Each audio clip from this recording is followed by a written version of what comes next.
Hello. Welcome to Saber What Ifs, where you can get your daily dose of what if content. If you enjoy this video, make sure subscribe and like this video to motivate me to make more. Without further ado, let's get into this fanfic. Chapter 17, Offerings. I do not own Fate Stay Night and stuffs. Oh. He felt as if his body was at war with itself.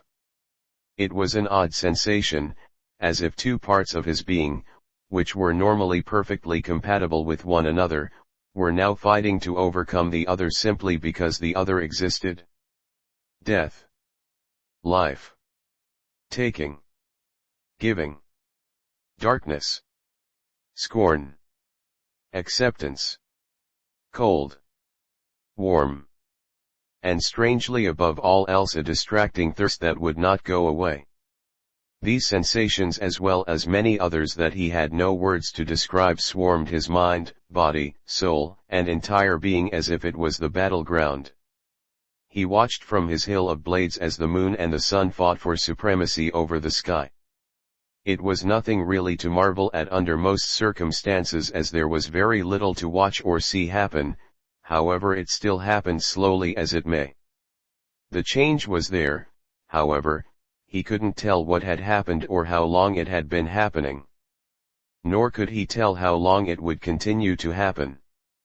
Weeks, months, years, it could be centuries before this silent war would reach a conclusion or even made a visible change for all he knew. Yet, it was still important for him to remember and see the conclusion of it. He woke up in his room with a raging headache and a body that throbbed with every breath. His mind ached every second, his muscles were stiff and groaning in pain from overuse, his arms and legs felt as if they were covered in lead. He looked at himself and saw that his chest and a couple of his limbs were wrapped with bandages. However, from what he could tell, nothing was broken or damaged enough for him to not move, even if it did hurt to do so. Ugh! Shirou grunted as he slowly picked himself up and held his head with a hand. What ha? Before he even finished his sentence, his memories returned to him. Louvre. The mace. Serious help. Using Kiritsugu.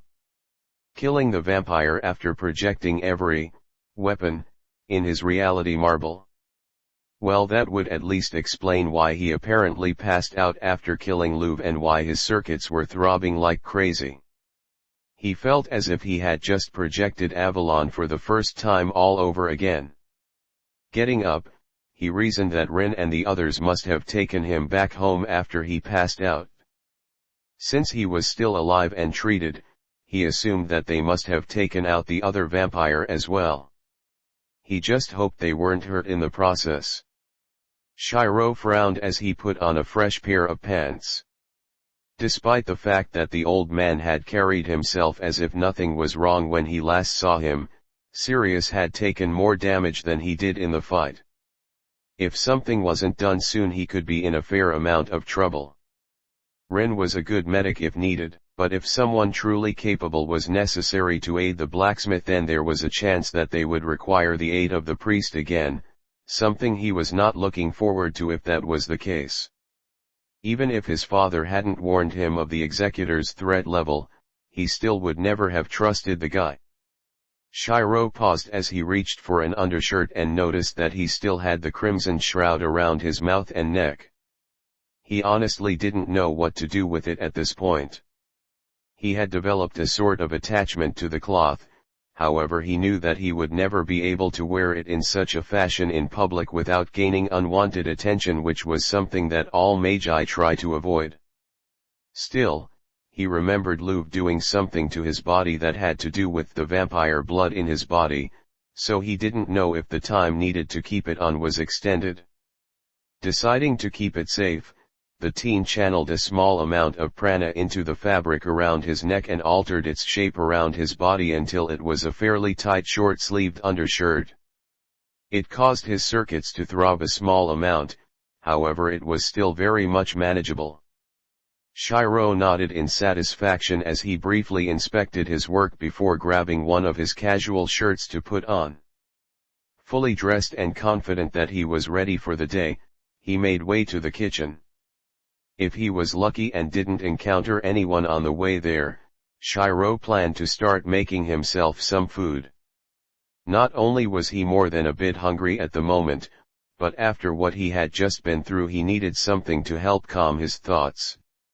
The clock in his room had said it was 6 in the afternoon, so he decided to make a light simple dinner to help his body regain energy without much stress.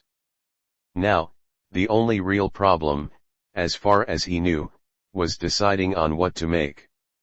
He walked outside to his porch and made way for the main living area, thinking absent-mindedly about what to make himself and how to make said dishes.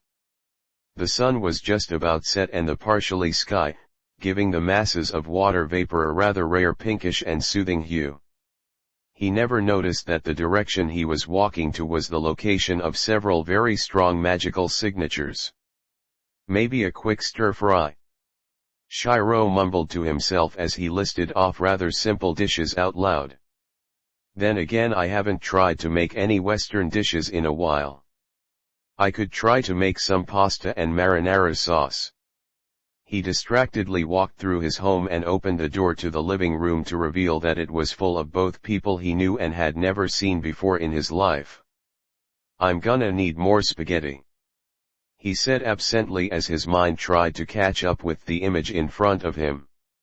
Sitting at the living room table on one side were Rin and Bayzit.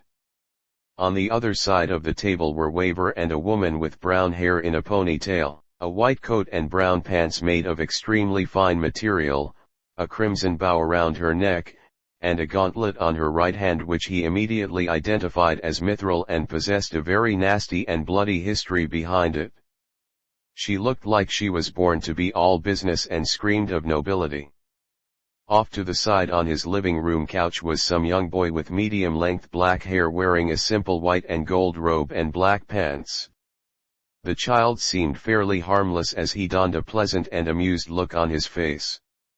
Rin and Bayzit were both sitting nervous and rigid. The woman in front of them put them on edge for some reason as their eyes constantly flickered between him and the female guest, and it obviously had to do with the fact that her body was just thrumming with potent magical energy. Waver seemed less stressed than the two females that he was sitting across, however he was carrying himself significantly more stiffly than he normally did. The kid. Shirou swallowed heavily as the boy smiled calmly and sincerely at him. This may be a bit rude, but why are there two strangers, one of which is a vampire, in my home? The boy was old. Even if his body was that of a child, Shirou could tell that there was a vastly larger history in him than everyone else in the room combined. He was older than Louv. He was stronger than Louv. But unlike Louv, the boy he was looking at now had an odd sort of body. All four of his limbs seemed to have a life of their own. What more, he could actually see a great deal about the child's right arm. It was a sort of massive mechanical creature that was composed of many weapons including swords and cannons of varying designs and sizes. And he had no doubt in his mind that he did not stand a chance in hell against it, let alone any of the other limbs which seemed to possess just as much power. The boy's smile didn't change. Oh, so you can identify my kind on sight? That really is interesting, Shirou Emiya.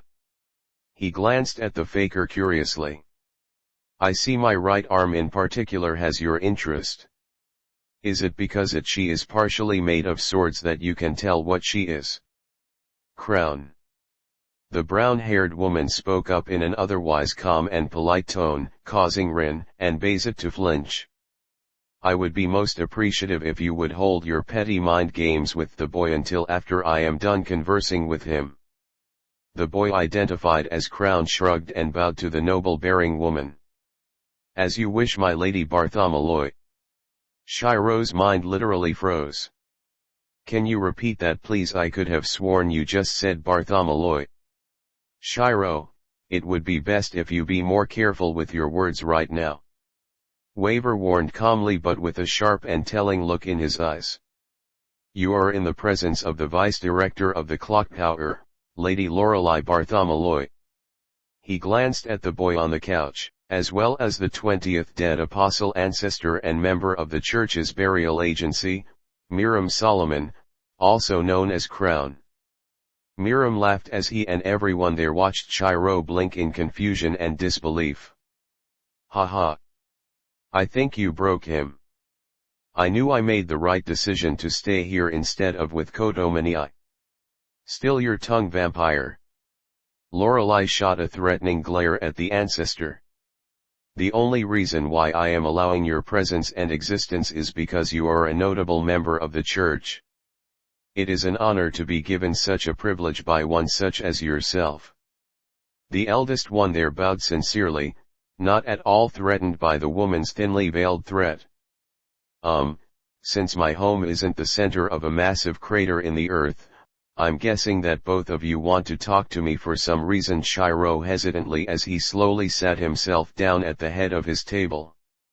Yes. The noblewoman stated calmly.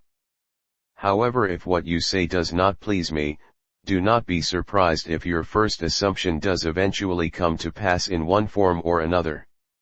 Duly noted.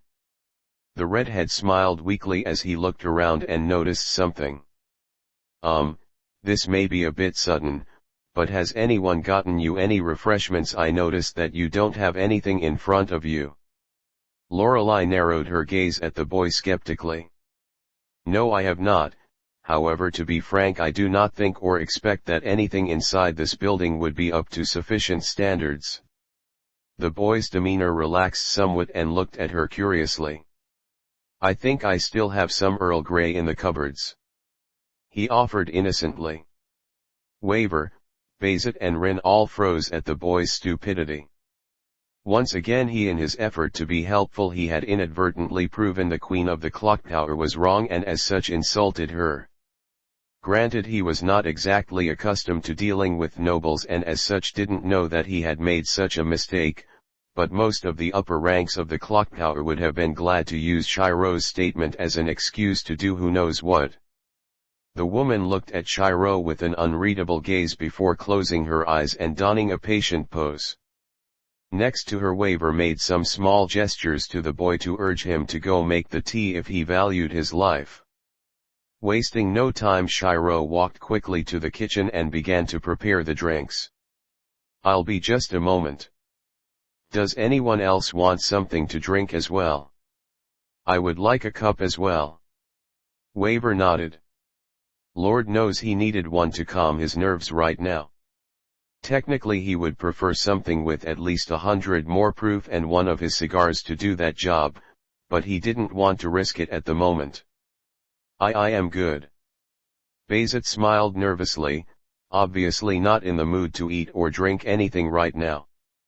I'd like some tea too, please. Miriam asked politely from the couch before blinking and laughing apologetically. Sorry. Make that too, I'll help him out. Rin smiled hesitantly as she picked herself up and quickly followed Shirou to the kitchen. The moment she was out of sight of the Queen and everyone else in the living room, she let the smile drop off her face and grabbed Shirou roughly. What the hell were you thinking? She hissed, shaking her friend semi-violently. That's the Queen. The Queen. What are you talking about? Shirou whispered just as frantically. She didn't have anything to drink and I know that nobles like this kind of stuff. If she didn't expect much from you, then don't suddenly just prove her wrong so suddenly. Rin countered almost frantically. There are nobles who kill commoners for things like that. Shirou shook Rin off of his shirt and momentarily frowned at her before shaking his head and went back to his cupboards where he managed to find the tea container he was looking for. Fine. I get it.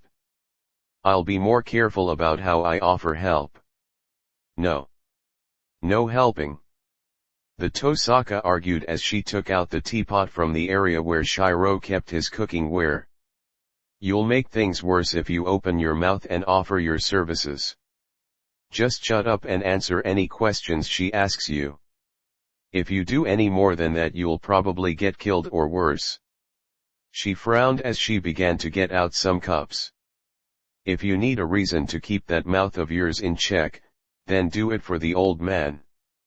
Shirou blinked in confusion as he started setting up the tea and heating up the water.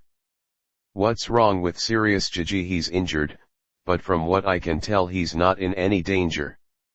Lady Bartholomew put a sealing designation on him. Ren frowned, causing Shirou to completely freeze in his tracks. What the male barely managed to ask in disbelief, the color on his face vanishing almost completely. Why? The Tosaka crossed her arms and closed her eyes. Thinking about how to deliver the somber news managed to distract her from the Bartholomew's presence and calm her down a bit. Remember that rune-based code that he fused with his skin? Well, it's big enough to warrant that sort of attention. The perfect fusion between an inanimate magical appliance and a biological magical command base, such that the biological base is capable of reproducing the code's properties as if it was a genetic trait, certainly would warrant that kind of attention. If done right, it could possibly lead to the development of artificial sorcery traits, unique abilities that are passed down through blood. She looked at Shirou dead in the eyes. From what I've heard from Bayzat-san, the old man has enough standing in the clock tower to prevent himself from being constantly experimented on, but if you happen to agitate the queen, that future could be uncertain.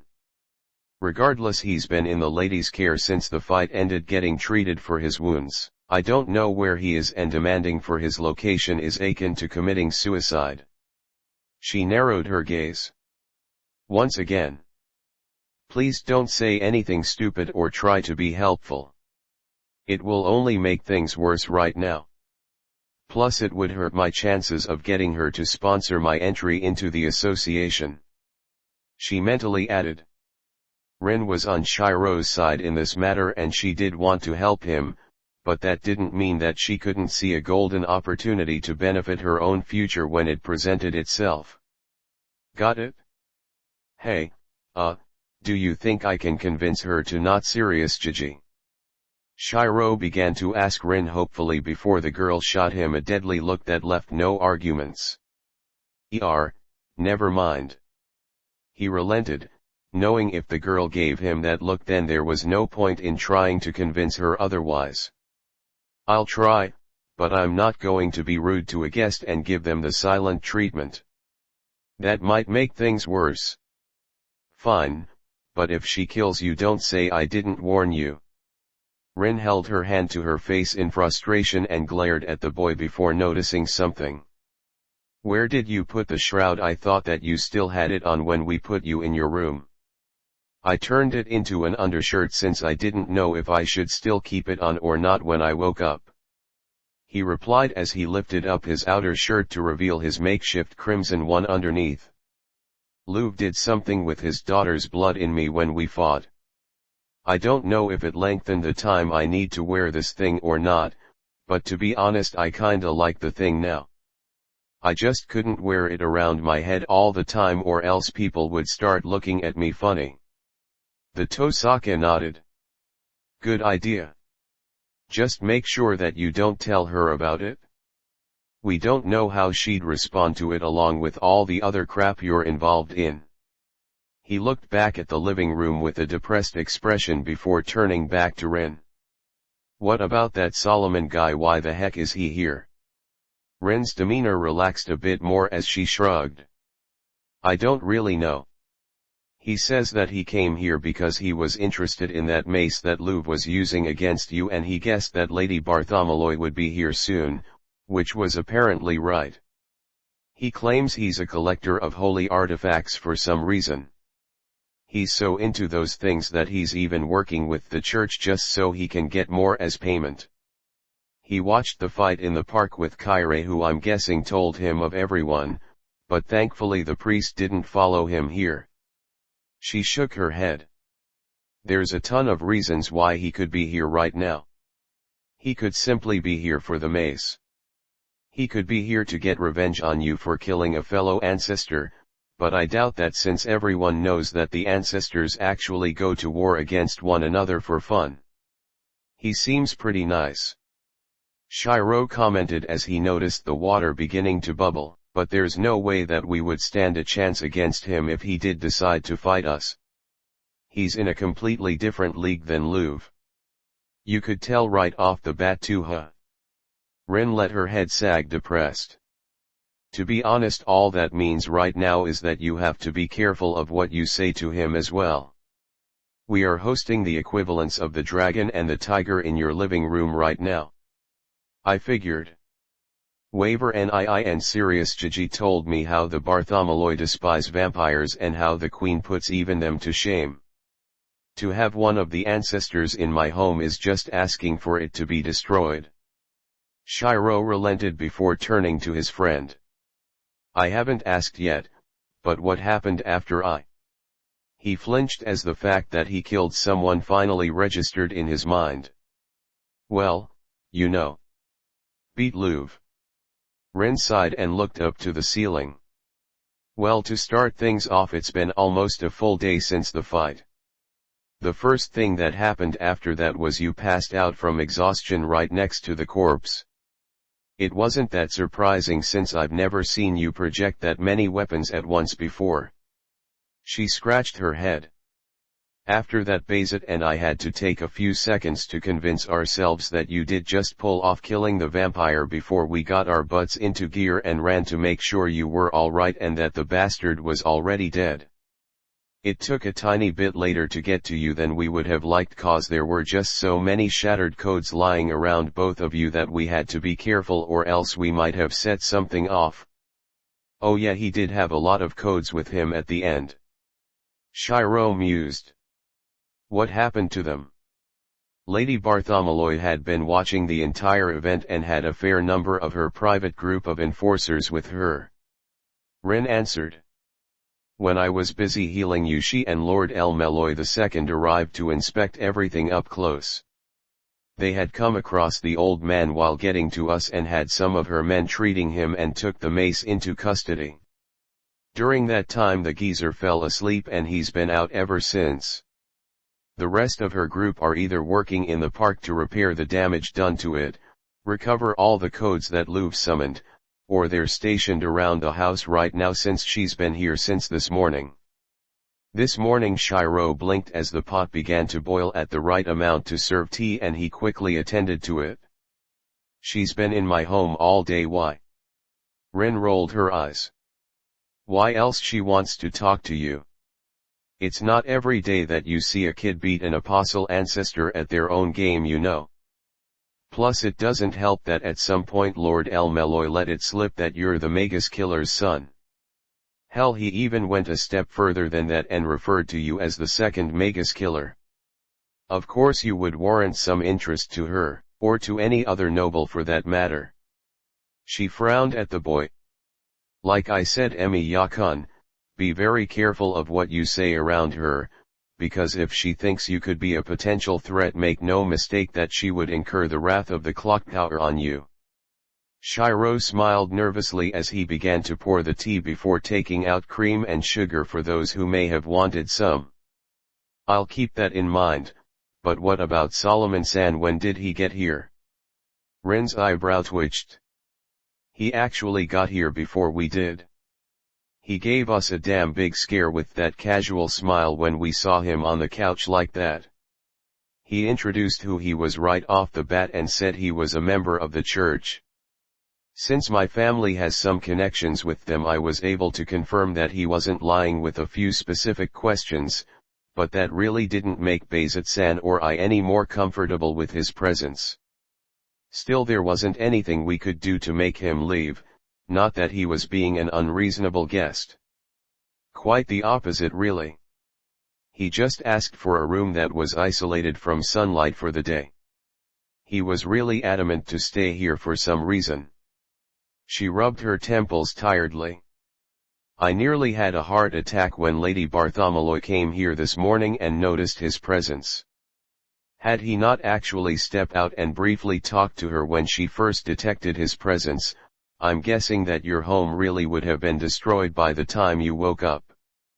Well, at least that means that things really haven't been as truly bad as they could have been. The owner of the house smiled weakly as he set up a tray with the tea and related items on it. "Can you help me out with this?" Rin nodded. "Sure. I hope you haven't wasted your time attempting to come up with some meager idea to poison me," the queen stated calmly as Shirou began serving the drinks. "I have several universal elixirs on hand at all times for such an event, and many of my guard are highly skilled in countering such concoctions." Shirou laughed nervously as he served her the tea. "I'm afraid to disappoint you, but I would never do such a thing even if it did work. I am rather prideful when it comes to cooking and the condition of my kitchen. For me, contaminating anything that I make in there would be the same as stabbing myself." "I see." The woman coolly looked at the boy. "Do not be surprised if I do not believe you. You are after all someone that has been raised by a rather notorious individual." The chef's face fell as he continued to serve the drink to Waver, his eyes dimmed as he remembered his father. Dad may have been a notorious assassin, however he was a terrible chef. The few times he did try to make anything he nearly burned down the house.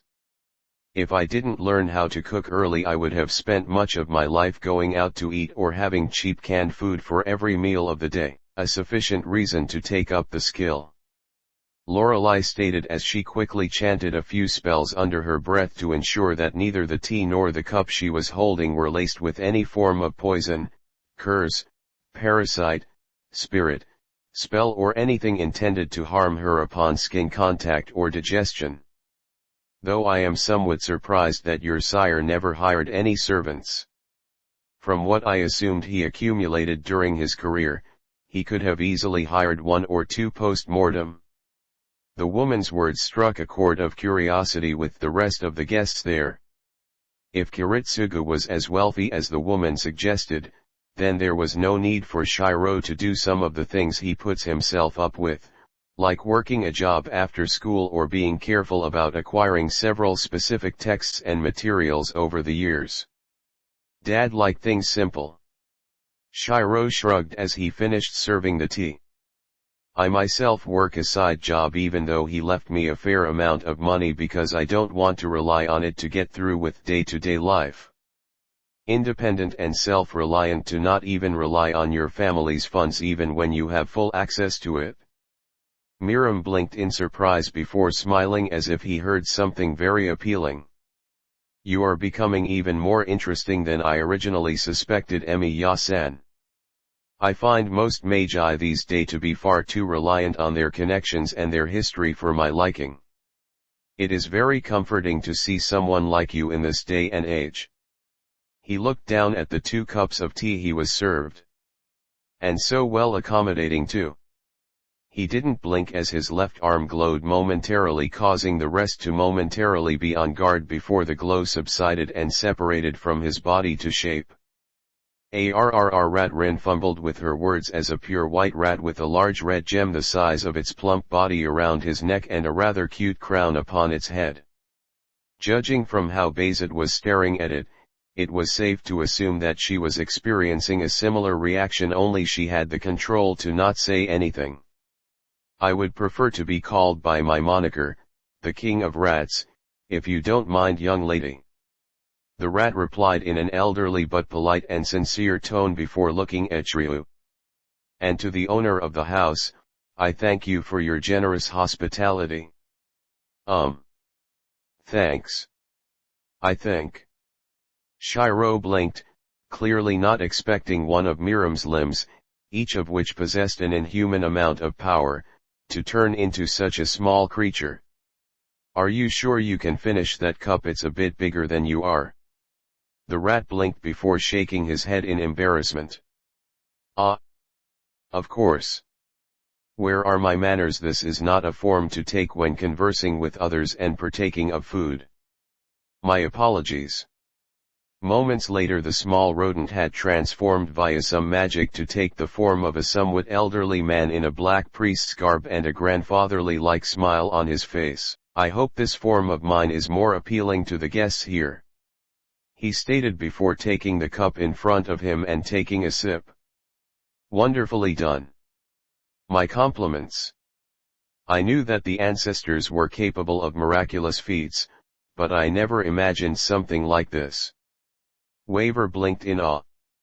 An imperfect fusion between divine-leveled spirits that can drastically undergo rapid metamorphosis, but then how would that compensate for the natural control when they are attached? Spiritual, perhaps a potent biological-based magic or some form of artificial nerve mutation, but how would he naturally establish dominance over him with such a strong personality? If we could please get back to the subject at hand. Lorelei took control over the table once again with a calm but overwhelmingly powerful tone before looking at the nervous Emiya. You obviously have had a large amount of combat training, boy. What was it supposed to be for? Are you to take up a similar career as your father, or do you have something else in mind? Shirou stared at the queen for a moment before sighing. Other than one particular task that Dad wanted me to perform in the future, the purpose of my training was to ensure that I could protect myself and any family I may make later on from those that Dad has angered during his exploits. Obviously you do not intend to tell me what this task is. The woman stated as she drank her tea. It is a private and sensitive matter, and so I would prefer to keep it known only to myself until the time is appropriate. Shirou responded as he finally poured himself a cup. I assure you, however, that my task will not threaten the association nor expose the existence of thaumaturgy. I find it hard to believe that your task would require you to be strong enough to handle an apostle ancestor, if only a weak one. Lorelei continued as she momentarily placed down the cup. I was not even sure I was capable of performing such feats myself. Shirou smiled nervously. My magic is fairly different and I have not made much progress until recently. I was watching. Miriam nodded. At first I was somewhat disinterested by your projection magic. Granted, it was of a much higher level than I expected that field to be taken, however when you began producing tools that possessed their own abilities I began to pay closer attention. I was very surprised when you made all of those weapons at the end, especially since many of them were exact copies of ones that Louvre had just used on yourself. His eyes flashed curiously. I even saw the mace of Odo among the tools you had produced. The faker laughed nervously. Why yeah, well, my element is sword and I have a very strong attachment to melee weapons. Plus my method of doing projection magic is different than the normal ways, so between the both of them I can do things like that. To be honest though, it's pretty much the only special thing I can do. A sword element. Lorelei raised an eyebrow, showing that she actually was caught off guard for once. That is rather peculiar. I got similar reactions from Dad when he first found out. Shirou admitted, somewhat telling the truth. Kiritsugu did say he had that reaction when he first found out, but he told Shirou about his element years after he found that out. Still, it didn't help much when it came to my studies in the standard lines of magic. Other than material transmutation spells, bounded fields and maybe runes, I'm at best average in most fields of study. I already know that much. The Queen stated as she drank some more tea. Your teacher Lord Elmeloy has been very cooperative when it came to describing your strengths and weaknesses. He was fairly confident in saying that you were the foremost expert on projection magic, making advances in the field that were vastly ahead of anything that anyone at the clock tower has made in the last few centuries. Considering what I witnessed last night, I am willing to give you the benefit of the doubt.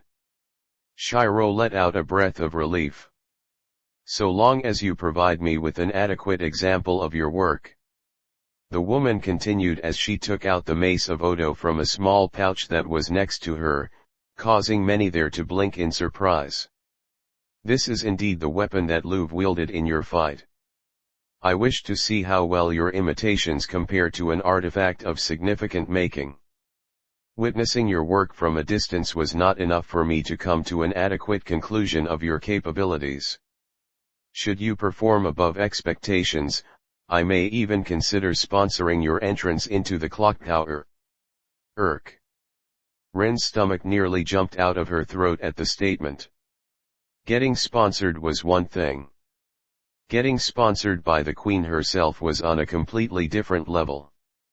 How the Tosaka raged to herself in confusion and disbelief. How in the world is Shirou getting her attention? Is it because he killed that vampire? What is going on here? Sponsor me, Shirou squeaked in equal disbelief and fear. Glancing at Rin, who was glaring at him murderously, he felt as if the tiger and the dragon had been joined with the enraged ox, and he was the rooster that they all wanted to take down. He would have considered himself the rat, but obviously that position was already taken up. Wouldn't Tosaka be a better person to choose? She's a genius and an average one on top of that. I'm just some kid that dad adopted with a tiny butchered magic crest and an above-average circuit. The queen's eyes narrowed. Don't question my generosity, boy. You are a useful tool, and as things stand now it will only be a matter of time before you land yourself into the hands of someone significant, or you will be destroyed to prevent such an event from happening. Now produce a copy of this noble phantasm and let me make my verdict. Shirou swallowed heavily as the woman's words weighed heavily in his chest and on his shoulders. She didn't want him because of who he was. She wanted him because of what he could do now and in the future. Given the look the woman, Waver, Bayzet, and Rin were giving him, it would be best if he didn't say anything else lest he get murdered. Miram and his familiar, however, seemed to be enjoying the show quite much as they continued to drink and watched with amused eyes. As such, he decided to just go with the woman's instructions and look at the mace in front of him again. To be honest, he didn't need to do so in order to trace it, however the person threatening his life didn't need to do that. Trace, on. The faker muttered as he let prana flow through his circuits gently, as they were still fairly sore from his fight against Louvre. Reaching into his reality marble and pulling out the mace to the outside world, he never noticed Miram and his familiar blink several times in surprise. Well, here it is.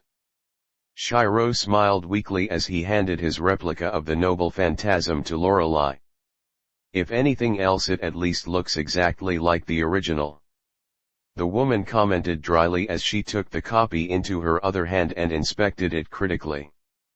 Her facial expressions did not change in the slightest as she fairly frequently switched her gaze from one object to the other and muttered several spells under her breath. Master, I am curious. The priest turned rat asked the boy next to him. Had you seen the original and the copy in different points of time, would you have been able to distinguish them apart? I must admit even I am having a bit of trouble telling them apart. Miram's eyes flashed eagerly. Yes, I would have, but it would have taken me some effort to do so. The copy lacks several traits that make it a perfect replica of the original, however even if it is a temporary construct, it is marvelously well made. Even the magic and the feeling it exerts is exactly the same. He turned to Shirou. You give your abilities far less credit than you deserve, Emiya-san. What you are capable of is certainly a noteworthy feat. After what seemed like hours to most of the individuals in the room, Lorelei finally placed the copy down on the table and looked at Shirou sharply. You will have until the end of this country's summer education vacation to go to the clock tower to receive my instructions. Unless you truly have a valid excuse, I suggest you do not make me wait. Shirou gulped and looked at Waver pleadingly. I'll explain later. The young man stated with the barest hint of relief as he drank some more tea. For now it would be best if you do as she says. This has to be a dream, it just has to be. Rin whispered to herself in a daze. How am I being overlooked for Emiya by the queen of all people? How? Quiet. Bayzet hissed as she tried to snap the girl out of her funk. She might hear you. Now before I allow Solomon to speak to you, I will ask you a few final questions. Lorelei stated with finality, though nearly spitting out the vampire's name. Is it possible for another person to replicate the mysteries you performed that prevented Lou from regenerating and the one that somehow damaged his circuits? Shirou shook his head in denial. My apologies, but no. The first mystery is something that I created on the spot that requires a specific mystic code that was once mine and the remains of the Emiya family crest that I bear. The second requires a second mystic code that I once possessed, however both of these codes and a sister code that made them a set were destroyed soon after I obtained them so that they would not eventually fall into irresponsible hands. I felt they were too dangerous to think otherwise. I see. The noble stated, not expressing understanding nor disappointment from the boy's revelation before closing her eyes. That makes you all the more valuable for hunts then, I suppose. She reached for her tea again and brought the cup to her lips. You have my permission to speak to him now, Solomon. My thanks, Lady Bartholomew. Miriam nodded appreciatively before turning to Shirou. I have to ask that we speak in private, Emiya-san.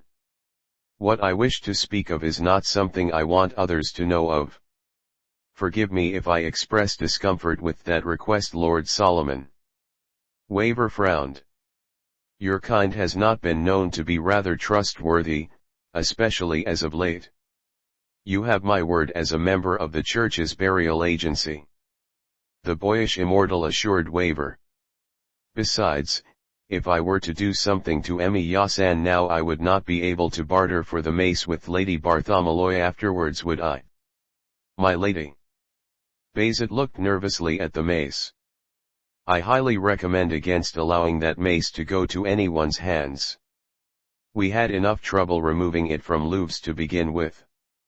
If you're worried about me using the mace, I could always sign a guise to prevent me from using it on anyone if we manage to get a deal formed.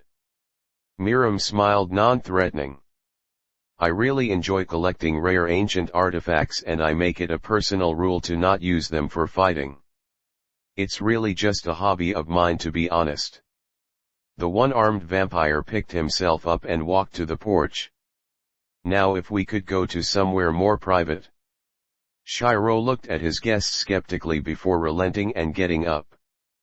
Fine. We'll go to one of the guest rooms to have this talk. Shirou. I shouldn't have to remind you to be very careful.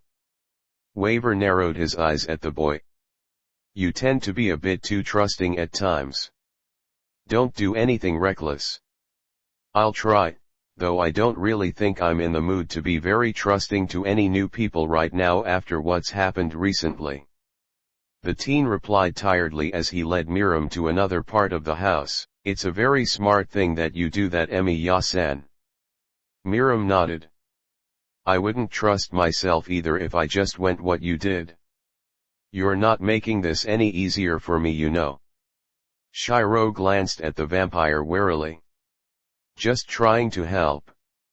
The vampire smiled again cheerfully as they exited the room. Rin and Bayzet looked around somewhat nervously as Shirou left the room with the ancestor between the familiar and Lorelei, both of whom were drinking tea with the utmost posture and discipline. Waver on the other hand had a calm and controlled expression on his face, though nowhere near as much as the demon and the queen. This really is quite good tea. The King of Rats commented pleasantly as he poured himself another cup. My Lady Bartholomew, if it is not too much trouble to do so, may I possibly inspect Emiya-san's replica of the mace up close? You do not have to worry about me using it against anyone or anything here. Master created me with the purpose of being a stand-in for modern human society, since his form is as you saw it. I am not exactly a combat-capable individual. The room was silent for several moments before the queen placed down her cup of tea and passed the demon the artifact replica. Be warned, demon. Should you make one unsavory gesture with it, I will strike you down. The demon priest smiled pleasantly as he took the projection from the woman. I wouldn't dream of it. I wouldn't last even a second against someone of your caliber.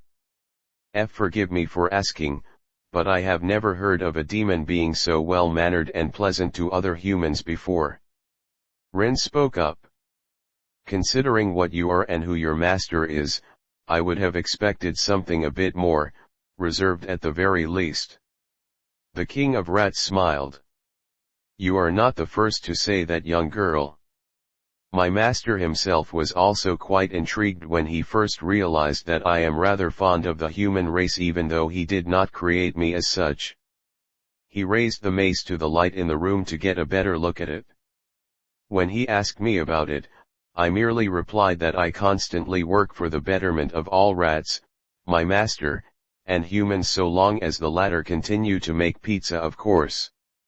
Everyone in the room save for the queen blinked owlishly at the demon's polite yet clearly unexpected statement. Oh.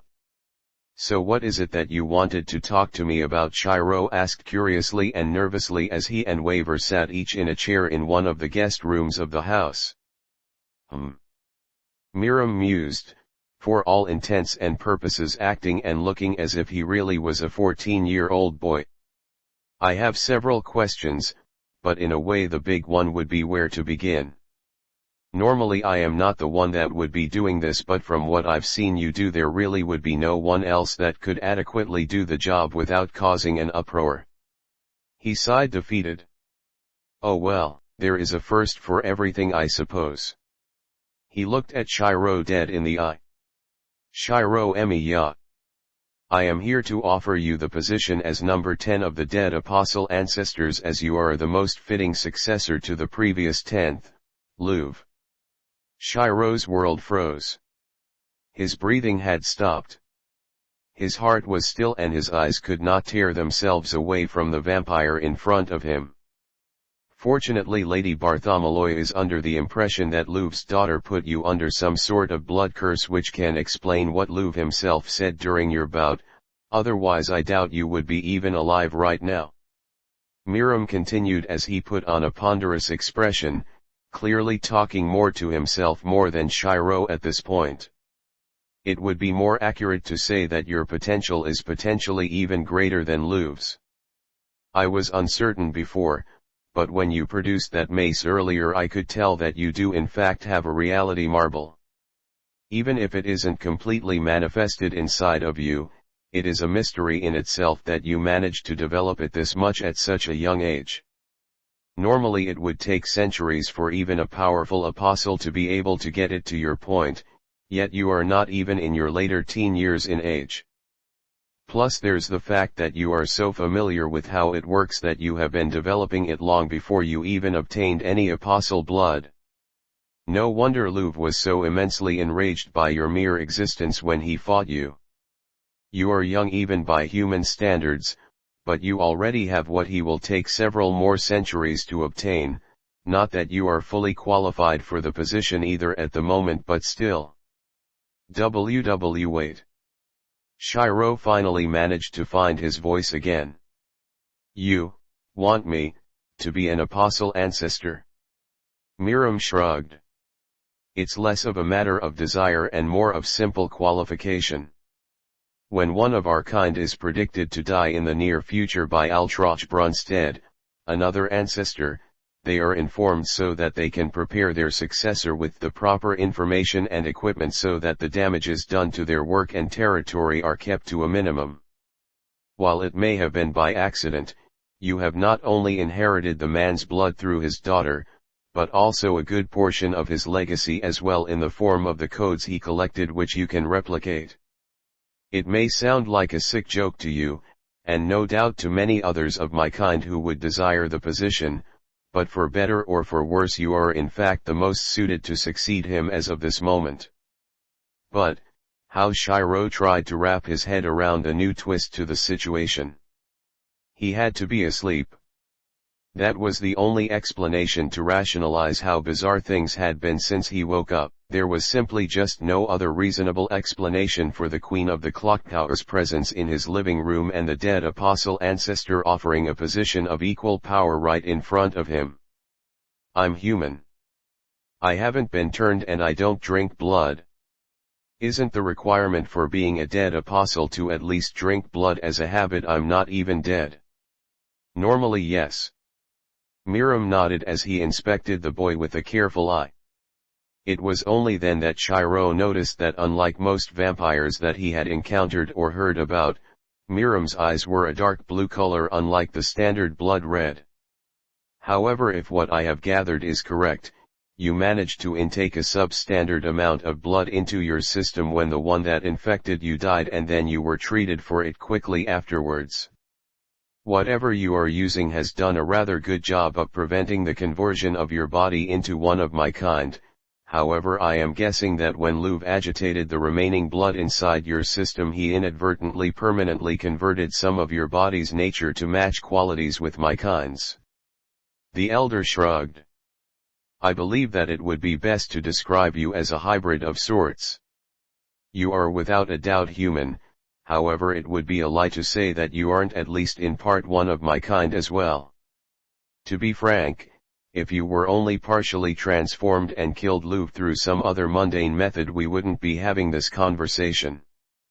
However, since you have a reality marble, I am convinced that you are already far enough from being a human both in body and in mind to bend the rules. Shirou slumped in his seat and stared at the ground. Everything seemed to be falling apart around him as he let the facts sink in. The war. His sister. His promise to his father. His ability to manage them all in the future were falling out of his hands between his fingers like sand. Will I have to drink blood? Will I get the impulses to attack my friends? I don't know. Miram replied in an apologetic tone. Once again, I am unaware of how complete your transformation is, and I have little to no experience with this sort of situation despite having lived over 1,000 years, as I myself have very rarely ever feasted on a live human, and even rarer have I actually turned one. It could be that you will only have a constant thirst that will linger in your mouth for the rest of your life. It could be that it slowly grows over time until you placate it with a minor amount of fresh blood from virtually any source.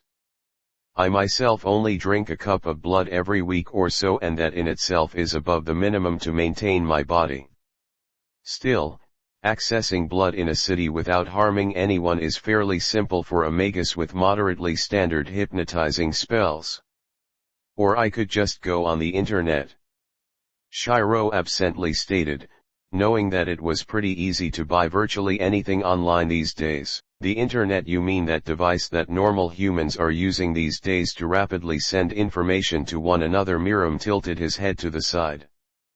I have heard that technology was progressing rather rapidly lately, but to be able to simply obtain blood through it is beyond what I had anticipated. Shirou blinked at the vampire in front of him for a moment before snorting and chuckling lightly. I forgot that most people involved in thaumaturgy don't like to familiarize themselves with modern technology. He smiled.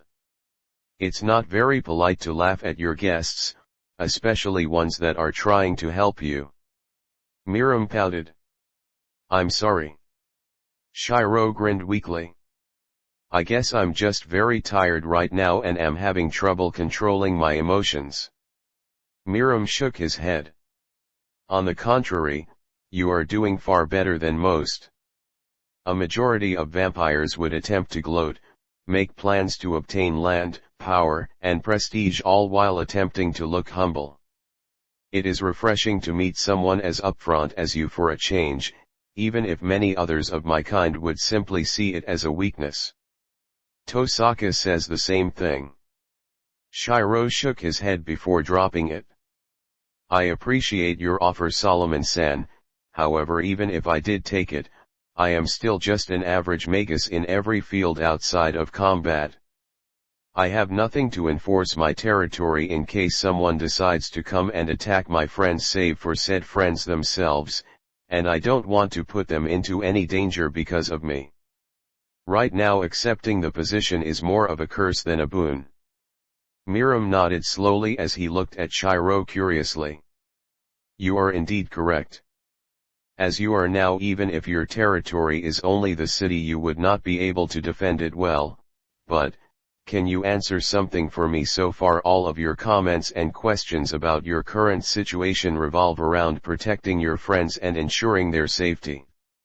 Not once have you asked about anything you would use as your own initial benefit. It is rather odd. Shirou paused before chuckling to himself and putting one of his hands over his face. Sorry. You could say that it's part of the reason why I have my reality marble. I don't really have a sense of self when I'm comparing its weight to another person's well-being. I'm the kind of guy that would instinctively go out and risk his life for the sake of a complete stranger for no other reason than the fact that it's the right thing to do, even if it could get me killed in the process. Miram raised an eyebrow. That is certainly an interesting thing to know, Emiya-san, however I don't think it was wise to tell someone like me that. I could easily use it against you, you know. Shirou shook his head. No. I trust you. You went out of your way to not only tell me of my condition, but you're helping me out in your own way by patiently explaining things to me. It's the least I could do in return for your aid. Plus you don't seem like a bad person to me. The vampire blinked several times in disbelief before he began to laugh. Kaire was right about you, Emiya-san. You really are an interesting person to talk to. Shirou's eyes narrowed. The priest talked to you about me? Miram nodded. Yes. He was quite interested in you from the beginning and I can see why now. I take it you are not fond of him. My father was the magus killer. He was scared of that man. Let's leave it at that. The second magus killer stated bluntly. Very well. I will respect your request. Miram relented without putting up any sort of resistance. If I may make one of my own though, how did you came about developing a reality marble? From what I've seen, you have some sort of idea of how it happened. The only reason why I ask is simply that it is rare for a human to be able to have one, as you very well know. Shirou looked at the vampire for a moment before leaning back and closing his eyes. While many would scold him for divulging potentially important information to the vampire, Shirou would simply wave off such concerns as Miram had already in his mind proven himself trustworthy to a degree. Plus, despite the fact that the event was one that defined who and what he was today, it did not really fall under confidential information as far as he was concerned. Miram already knew he was adopted by Kiritsugu and that he was fundamentally broken, which was really the only things that the story could prove. Without hesitating he told the elder about his first memories in the Fuyuki fire. About seeing all the dead and dying people around him and not being able to do anything. About slowly falling apart piece by piece inside in order to survive for even a moment longer. About seeing Kiritsugu hovering over him with a smile and tears on his face and wishing that he could ever be that happy, and then recalling the irony that it was Kiritsugu that started the fire in the first place, yet not blaming him in the slightest. When Shirou opened his eyes and looked at Miram again, he noticed that the vampire was staring at him in what could only be disbelief. Solomon-san, is something the matter? Fascinating. The elder whispered as he looked at Shirou as if he was seeing him for the first time. To think that our beginnings would share so many similarities, remarkable. Similarities? The faker blinked in confusion. Let us just say, that the event that made you are today have an unnaturally large number of parallels with the event that led to me becoming a vampire. Miram replied hesitantly. It would not be that far off to state that your idolization for your father is equivalent to mine for Crimson Moon Bronzestud. Shirou's eyes widened. T-type moon, you were turned by the ultimate one of the moon himself. There wasn't a single magus who could call himself one that didn't know of the dangers that were types, the strongest beings belonging to the celestial bodies of the solar system. So far only two were identified, type moon and type Mercury, both of whom held spots in the 27 dead apostle ancestors, but nonetheless the rule of thumb regarding them was if you see them, Run away as fast as you damned well can and pray they didn't notice you. Type Moon himself warranted special interest here simply because it was a known fact that he was the first vampire. Granted, he was supposedly killed off by Kaleidoscope centuries ago, however it was also known that there was a chance that he could be resurrected in the future by some secret method was also mentioned in every other textbook. Miriam nodded happily at the memories of the being who killed and saved him in the same day. The very same. Given the similarities, I will have to read into your father's past when I get back to the church. No doubt the man who inspired you to such lengths must have been a magnificently wonderful and interesting human behind the stories that people know him for. He turned and glanced at the clock mounted on the wall of the room and winced. Ah, it seems we have been here for quite a while, Emiya-san. I fear that if we linger any longer then I may not be able to negotiate properly with Lady Bartholomew. He turned to Shirou apologetically. I am certain I know the answer to this question, however I will ask again. Will you take the mantle of the 10th? Shirou smiled sadly and shook his head. No. As it stands I have nothing to gain and everything to lose for donning such a hat. I am sorry. Miriam smiled.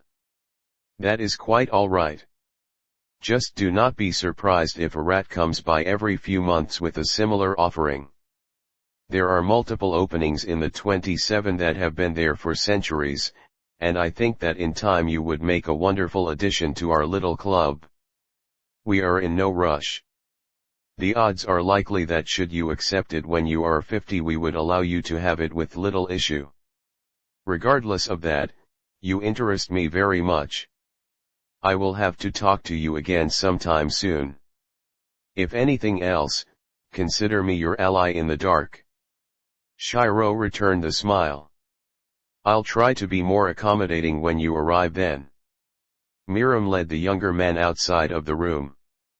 No, by all means don't go out of your way for me. I have enough of that at the church and when I visit other vampires. Your honesty is a breath of fresh air, especially from a person as truly pleasant as yourself. Oh. Several hours later things finally seemed to have come to a close at the Emiya household. Miriam had managed to haggle Lorelei for the mace in return for signing a guise to not use it in addition to giving her bits of information that Shirou, Rin, Bayzet, and Waver wisely pretended they knew nothing about. Shirou offered to make everyone dinner, but they all claimed that they were not hungry as they had all either ate already or did not need to feed as frequently as normal people.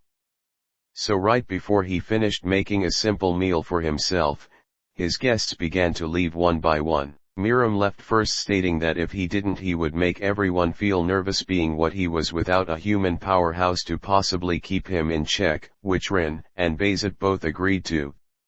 Soon afterwards Lorelei and Waver left as well in order to manage the reports on what had happened and send word to the clocktower of Louv's death. Rin had attempted to subtly convince the powerful female to consider sponsoring her entrance, but her attempts apparently fell on deaf ears until Waver whispered to her that he'd spread her name around to several of the higher lords in the association as a consolation prize. Shirou could easily tell that it wasn't what she was aiming for, but all things considered it was not that bad of a deal either. Finally, Bayzet breathed out tiredly as she sat down on the couch and leaned back. I thought they'd never leave. She laughed bitterly at the events she had just been witness to. I still can't believe it. Lady Bartholomew here drinking tea across the table from the only apostle ancestor that works for the church. Even if I was certain that I wouldn't get crucified for telling the guys back home about this, they wouldn't believe me in the first place. I didn't really mind them being here. Shirou shrugged as he finished cleaning up his dishes. The chore had really calmed his nerves and mind down from the night's events. Of course you weren't stressed out. Rin grumbled, still extremely irritated that Shirou was sponsored by one of her idols for the association and not her. You don't really care about getting a higher education in the association or have to worry about funding for your studies or have to buy your own jewels for your research. Shirou raised an eyebrow. You know, if all you need are standard diamonds and basic crystals, all you have to do is get me the base materials needed for them and I can make them with my reinforcement. It's not exactly that hard of a thing for me to do, you know. I learned how to turn graphite into diamonds years ago as part of a molecular restructuring experiment. After learning the basics of that, doing slightly more complicated crystals shouldn't be that much of an issue. Rin paused for a moment before looking at Shirou warily. Can you do sapphires, topaz, rubies, and other ones like that? The faker shrugged.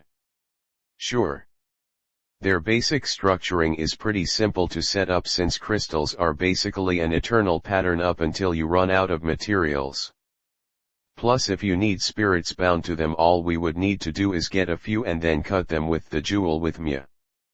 Then all you would have to do is make the binding more natural and The boy's explanation was cut off as Rin grabbed him by the front of his shirt and glared at him in the eyes.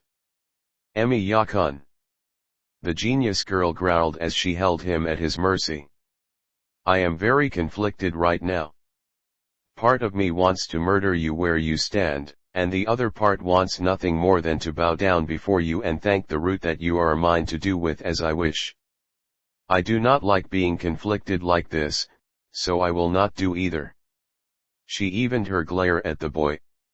If you have any other possible methods to aid my magic or my financial situation, now would be the best time to let me know. If you decide to hold back and tell me later, I cannot ensure your health. Not my life, Shirou squeaked weakly. I need that intact to make me more gems for my research, of course. The Tosaka smiled sweetly, belaying the evil intent coming off of her. I don't think I know of anything else that can help out with your jewel magic right now, but that may be because you are threatening my life again. The Emiya whimpered fearfully as she stared at him with a look that he was far too familiar with than he would ever like. It was the look that preceded many experiments that made him truly glad that he had Avalon inside his body and even gladder that he had managed to learn how to accelerate the healing ability it gave him by even a small margin. Rin didn't drop her smile as she let her friend go and gently patted him on the head. I'll forgive you this time so long as you provide me with some samples of your work, just please do not hesitate to inform me of such possible boons to my future research, Emiya-kun. Yes ma'am. Shirou shivered. And I do expect you to make me some samples by the end of the week. I should be able to prepare some spirits to bind to them for testing in the process. If they are in a good quality and the binding experiments fail, I am at least certain I can find a vendor that I can trade them with in order to get some more suitable gems for my research. Her face momentarily became dark, conniving, and malicious. And make a small fortune on the side. She muttered the last bit under her breath, but not soft enough that the other two people in the room didn't hear it. What was that last part? Shirou asked warily. I don't want to get arrested, Tosaka. Oh, nothing you have to worry about. Rin smiled happily, not fooling anyone for a second. Hey, can I have some of the profits too? The pay for being an enforcer isn't really all that it's cracked up to be. Suits are expensive, you know. Bayzet asked curiously and hopefully from the couch. Before Rin had the chance to snap back at the enforcer, the phone rang to interrupt their activities. The Tosaka blinked as she looked at the clock. It was a bit past 10. Who would be calling at this hour? Hello, this is the Emiya residence. Shirou answered the call as if nothing was odd about the timing of it. Senpai, a familiar voice asked from the other side. Is that you? Are you okay? Sakura. Shirou blinked in surprise. With everything that had been literally thrown in his face the past few days, let alone hours, he had completely forgotten about his shy friend. Why, yeah, it's me. I'm fine and everything. He winced as he remembered that he had been completely knocked out for a day, and so the news of how the park had been completely destroyed must have spread around. I bet you have a lot of questions about what happened recently. Yes. It's all over the news that several massive sinkholes that were missed in the park collapsed a few nights ago, but grandfather said that there was really a large fight there instead. What happened? Well, let's just say that we won't have any more major apostle problems anymore. Shirou laughed nervously. It wasn't that he didn't want to tell her about what truly happened, it was just that he didn't see the need to tell her the entire story and worry her sick. We might need your help on cleaning out the city's remaining undead though. Without their masters alive, they might go on a frenzy and kill more people to feed. I'm relieved. The girl breathed out happily. I'll talk to Tosaka-senpai about taking care of the undead in a few days. What about you though? There were no problems. You aren't hurt, are you? I'm a bit roughed up, but otherwise I'm fine. Tosaka and Bazutne are good as well. As for Sirius Jiji. He hesitated. Well, he'll get better, but I'd rather not talk about his situation right now. It's a bit complicated. I see. Sakura mused, though she didn't seem to sound worried for some odd reason. The tone of her voice though quickly turned nervous, as if she was suddenly paying attention to something terrifying nearby. Senpai, I'm sorry, but the real reason why I called is because grandfather wanted to talk to you about something he says is important. Could you come to my place at night within the next day or so? Shirou's face hardened at the mention of Zukin, and he instinctively gripped the phone hard, catching the notice of Rin and Bazut, who were paying attention to him. His father had spared no expense in informing his son of what the cruel worm user had done to his adopted granddaughter and what he was capable of, though he seemed to have left out who the girl's family originally was. The despicable monster had to be killed in order for any sort of closure in Fuyuki and his life to be possible, yet now was unfortunately not the time to do so, as much as it hurt him to admit it. However, what was most concerning was that the man wanted to talk to him so soon. The war was not for another 2 years, so why would he reach out to the boy already? Had the old bastard watched his fight against Louvre and determined that he was a valuable piece to use, or was there something else that had happened to cause the man to call out to him? Wait, there was. Shinji had been killed. That annoying guy who he considered a friend, even if he was a bad one, had been just another tool for Zukin to manipulate, and had done so by constantly raping his adopted sister in order to keep her in line. If the bastard wasn't killed off by Louvre's son, Shirou might have had to take extreme measures himself if he couldn't convince him to not do that anymore, or so that he wouldn't have been capable of having sex at the very least. If he wanted to, Shirou could easily just meet up with the monster under innocent circumstances and shove Emiya into his chest, binding his soul into the fake body and then killing it to end the man, but that could easily lead to more issues down the line. According to his father's letter, Zukin's soul was rotten, so even a binding it to a dying body could possibly not prevent him from tearing himself away without absolute damage, moving to the worm in Sakura's body, and after that it would only get worse. Kiritsugu was useless against that many minor familiars, and neither was anything else in his current arsenal should Zukin try to kill him with the thousands of insects under his influence. Which left him with only a small handful of ways to rely on, and all of them required him to wait until the war started, much to his utter distaste. But unfortunately at the moment killing the worm user was not the main topic at hand, and Shirou had no clue what the ancient man wanted with him. Senpai, Sakura's voice asked worriedly over the phone. Are you still there? Shirou faltered, realizing that he had spent too long thinking. Yeah. Sorry about that, Sakura. I accidentally let my mind wander a bit. He breathed out slowly. It wouldn't do to let his emotions distract him right now. I may be busy in the next few days, would it be okay if I came over now? He threw a curveball, even if it was a small one. Zukin wouldn't do anything big now if Shirou didn't either. It's too early in the game for that. Still, by coming early, Shirou can at least cause the old man to not be as prepared for their conversation. Titanite Sakura stammered in surprise as she no doubt watched Zukin's reaction from nearby.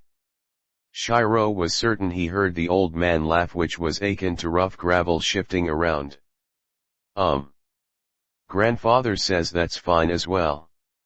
We'll be expecting you soon. Thank you very much for making time for me.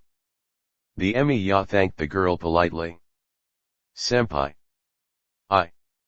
Sakura began to speak up again as Shirou was about to turn off the phone. Yes, what is it, Sakura? The teen asked curiously and worriedly. His question was met with silence for several seconds before he got an answer. Never mind. I'll see you soon. The Emiya sighed as he turned off the phone and turned to see Rin and Bayzet looking at him warily. I don't know what you're planning, but you have that look on your face again, Emiya-kun. Rin frowned. Look, Shirou blinked in confusion. It's the look you get when you've resolved yourself to get in the middle of something nasty and violent. Bayzet explained. You are a bit of an open book when it comes to reading your emotions through your facial expressions. What business do you have with the Matu, and why are you wary of them? Rin ordered. Shirou looked at both women nervously before raising his hands in defeat. I really can't talk about it, but it has something to do with the letters that Dad left to me.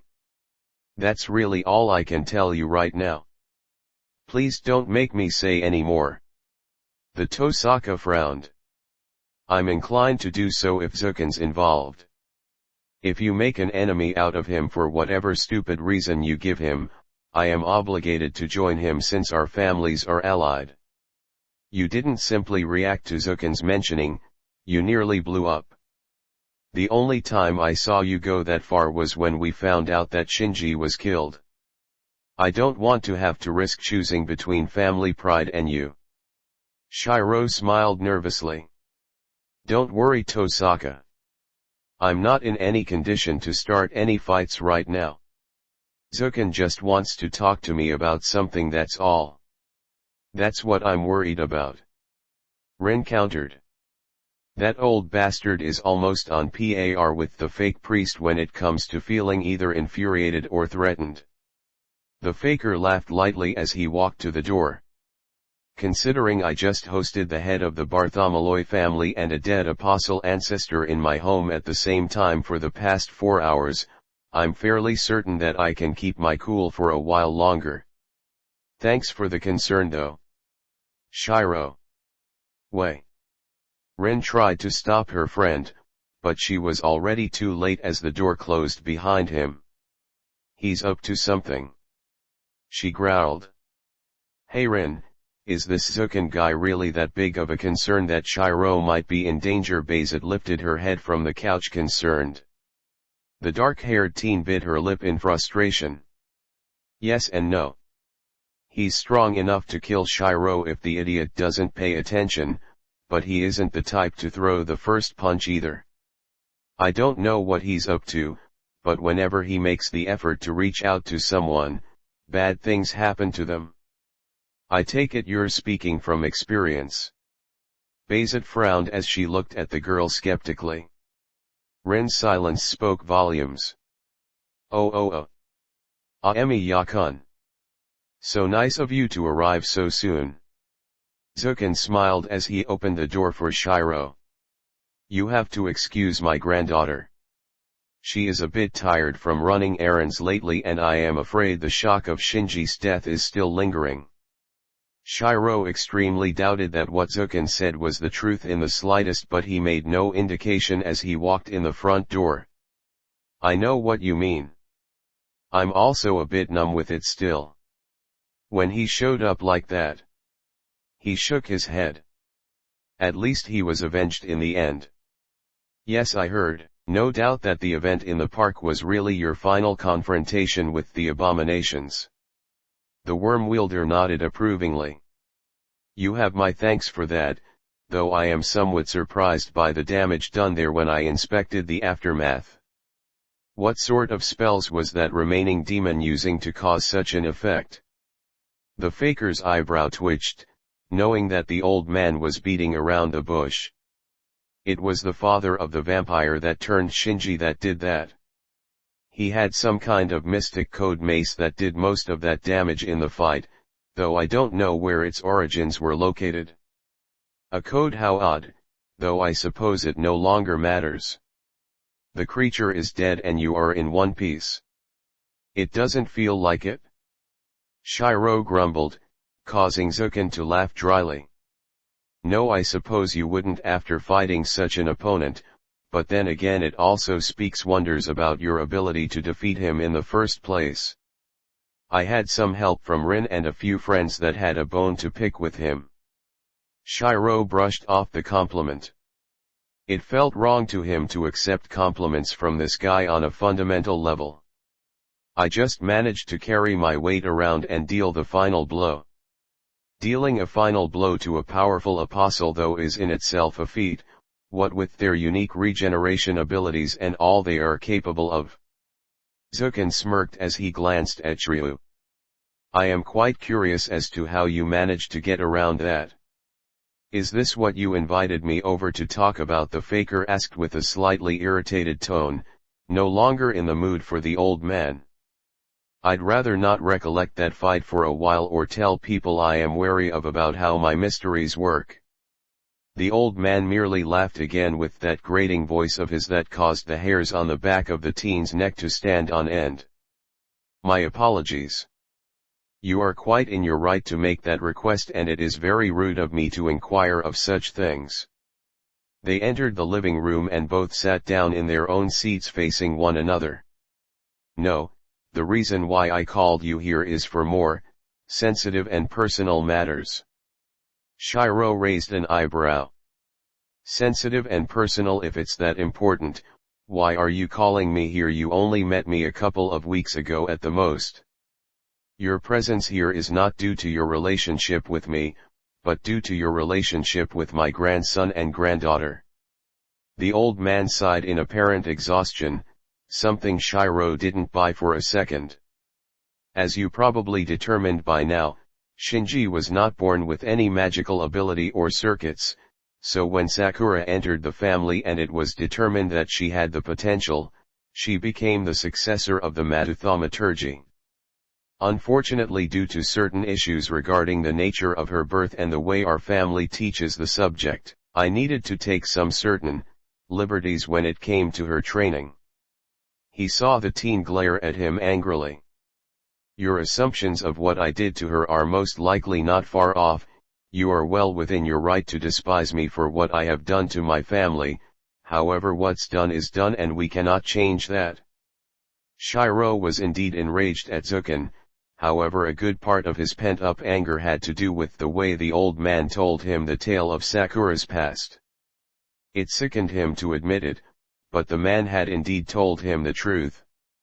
If he hadn't been informed of what the old man was doing to his dear friend, he probably would have bought Zukin's sob story too. Get to the point. What's wrong with Sakura and why do you need me? The younger of the two stated bluntly, not wanting to stomach any more twisted truths at this point. The weary-appearing old man sighed reluctantly. Due to the method used to adjust Sakura, we inadvertently altered her nerves such that on occasion she would suffer from, well, the best way to put it is extreme arousal, but of a dangerous variety. Leaving Sakura unsated for long periods of time would cause her extreme mental strain and damage her circuits and her nerves. Slowly, very slowly, Shirou's face went pale as he pieced together what Zukin was telling him with what he already knew. Why, you're joking, right? You're telling me that due to a mistake you made, Sakura's body occasionally yearn for sex, to a degree that it would actually damage her body if she wasn't satisfied? Yes, that is exactly what I'm saying. Zukin stated coolly, in his own way preventing Shirou from telling if he was doing so to hide his own distaste or to show how much he really didn't care. The old man really was a good actor.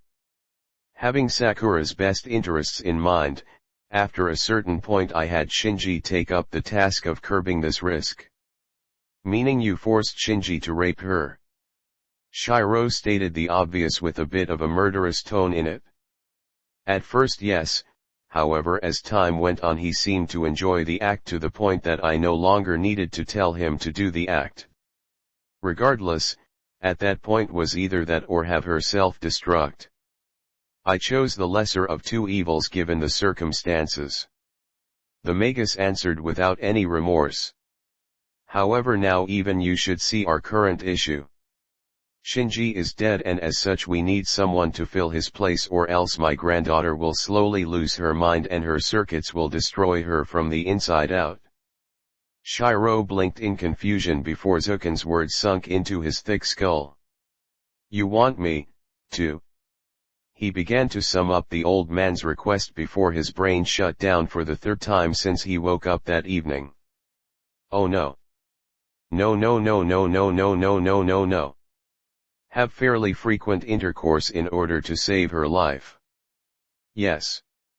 The worm manipulator stated as if he was talking about another mundane theory. If you are having trouble admitting that this is happening, I suggest that you rephrase it so that she needs frequent tantric rituals in order to maintain her OD's stability. He raised an eyebrow.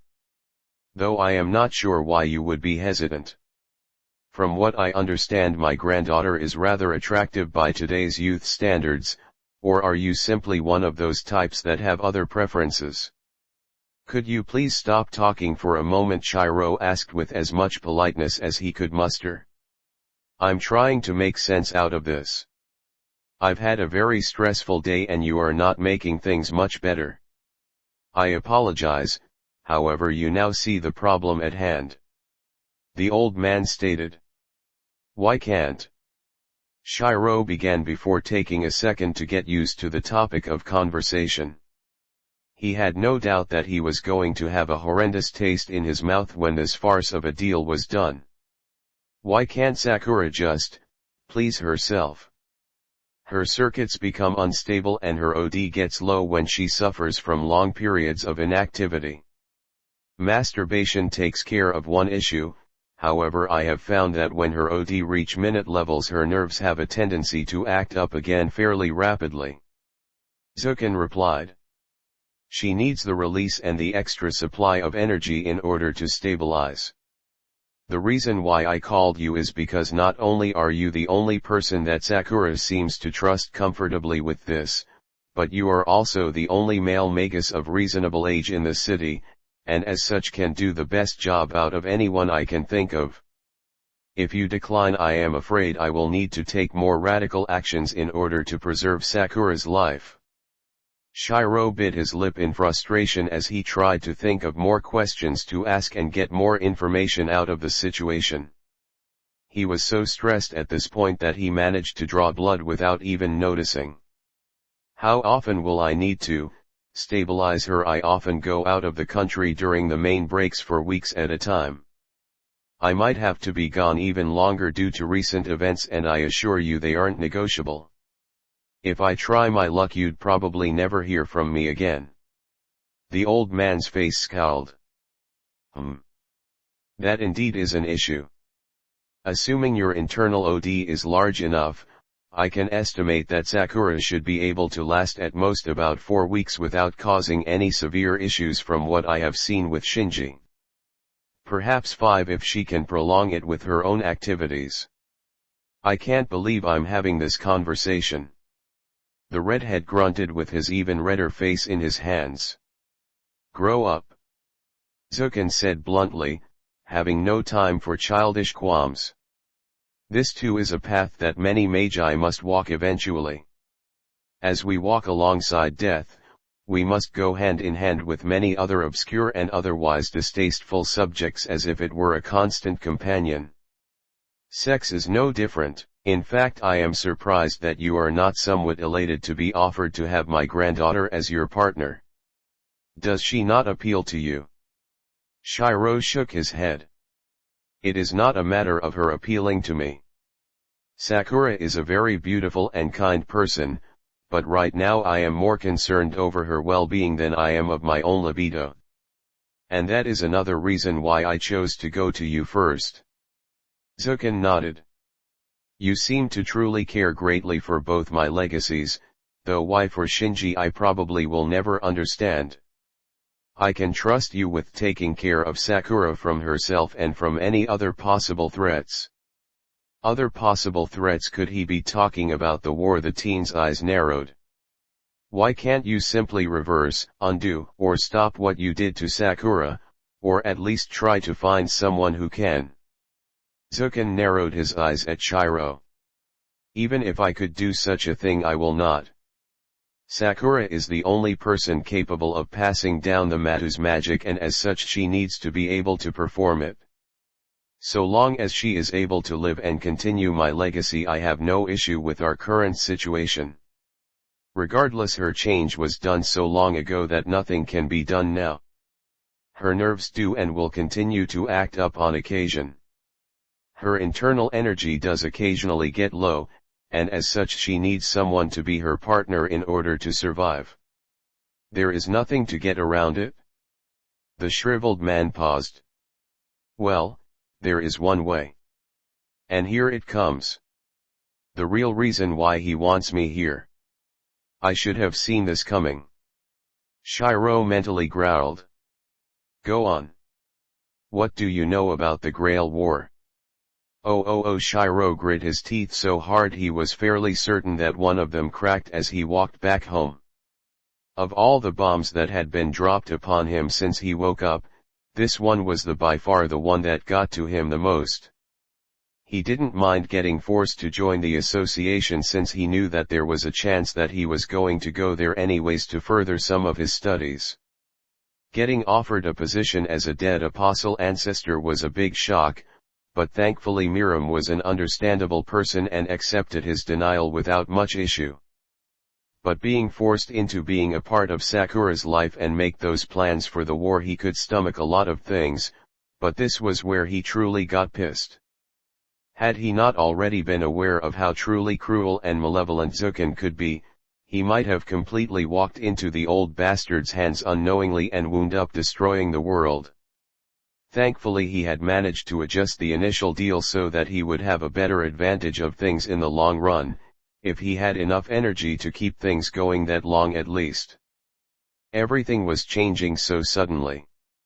Even if he had the time to memorize all of the possible plans and approaches to the next war his father had made in his notebook, the fact was that more than half of them had been rendered completely impossible in less than half a day, more than 2 years before the war was supposed to happen.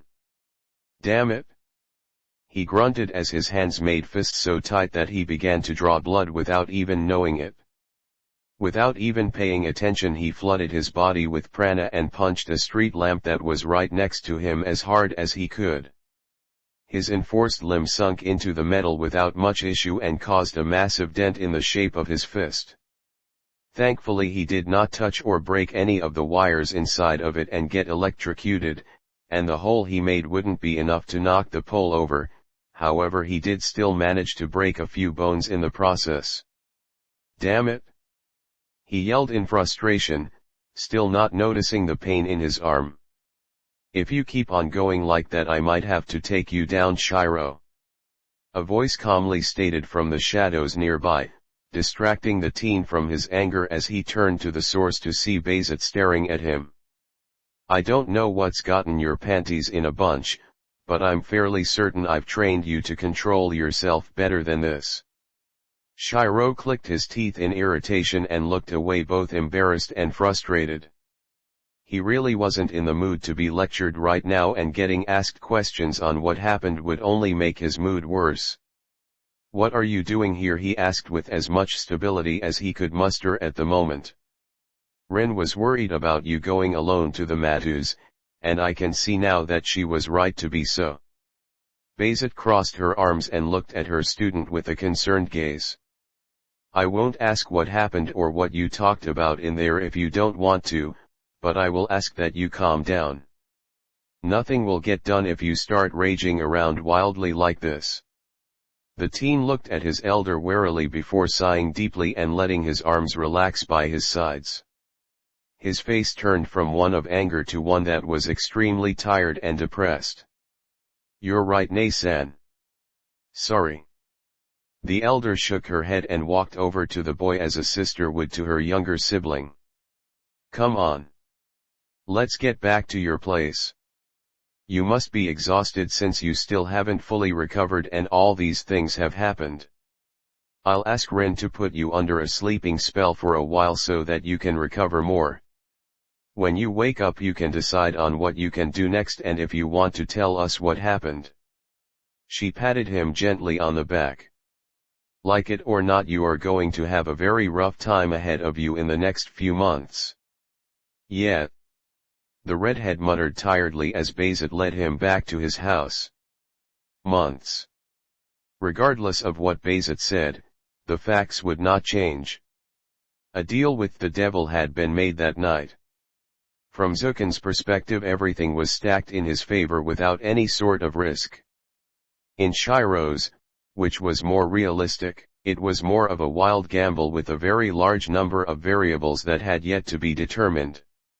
However, what was at risk and the prize were the same.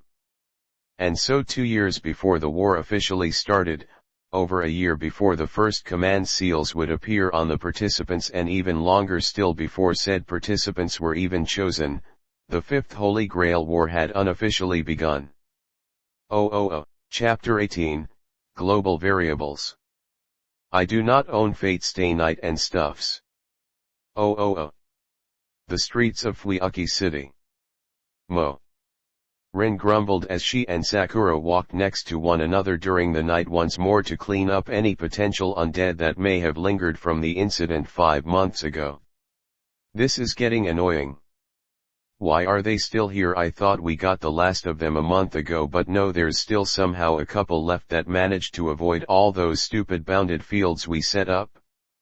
Rin's frustration was understandable to a degree. Making sure that the undead in the area had been completely wiped out had taken a considerable amount of time and effort and kept getting in the way of her studies and her experiments. In fact, that night she had planned to conduct a rather large one regarding the potency of the jewels that she and Shirou had made in comparison to the ones that she already had. Instead, she and Sakura were busy walking down the various streets of Fuyuki looking for what they hoped was the last remnant of Louve and his children's prey. Rin was dressed in her trademark red coat over her summer clothes despite the warm night, and Sakura was in a light pink dress. Even though it was nighttime, the air was still mildly humid and warm due to the fact that Fuyuki was a coastal city. As such, there were many people of all ages out enjoying the nightlife in the city in various ways and forms. Please calm down, senpai. Sakura smiled nervously. I was just as surprised as you were when I heard about the assault last night in the news. We couldn't have known that we missed one.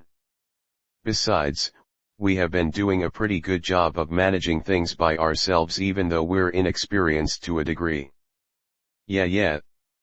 The elder muttered under her breath with an irritated tone. Doesn't mean I have to like it. The two girls continued to do their rounds in the dark streets of the city, inspecting all the places that they had set up their special anti-undead bounded fields and looked for other decent spots where they could set them up. They had cast a spell earlier that made them almost completely unnoticeable unless they did something obviously out of the ordinary to normal humans. Thus, no one would bother the high schooler and middle schooler pair walking around without any supervision. Hey Sakura. Rin asked as she looked down another alleyway with a bored glance. Can I ask you something? Yes senpai, the younger replied as she looked down another one. What is it? It has to do with Emiya-kun. The elder continued with a casual tone, but if anyone saw her face they could tell that there was a hint of uncertainty to it. Sakura swallowed nervously. It had been only a few days after the park incident when her grandfather had told her that Shirou had been enlisted to help with some of her more private reoccurring issues. Given the circumstances, she of course broke down to a degree, believing then and still now that it was her fault for dragging the one person she valued most into her cursed life, and more importantly ashamed and terrified that he had been told about her lewd and defiled body. She was absolutely certain at the time that he would abandon her like the rest of her original family those many years ago should he ever find out about it. But to her surprise, when he saw her in that fake room where she supposedly slept, he didn't gaze upon her body in disgust or lust, but of genuine concern, an expression she had never experienced when it came to her condition. At that moment all her bottled-up emotions had finally broken through the wall she had set up within herself, and she collapsed crying with her crush embracing her carefully. They did not have sex that night, they merely embraced one another's presence without even saying anything. By the following morning Sakura had fallen more in love with the boy than she had ever been. However, this did not mean that Shirou shared similar feelings, or at the very least he did not recognize those feelings just yet.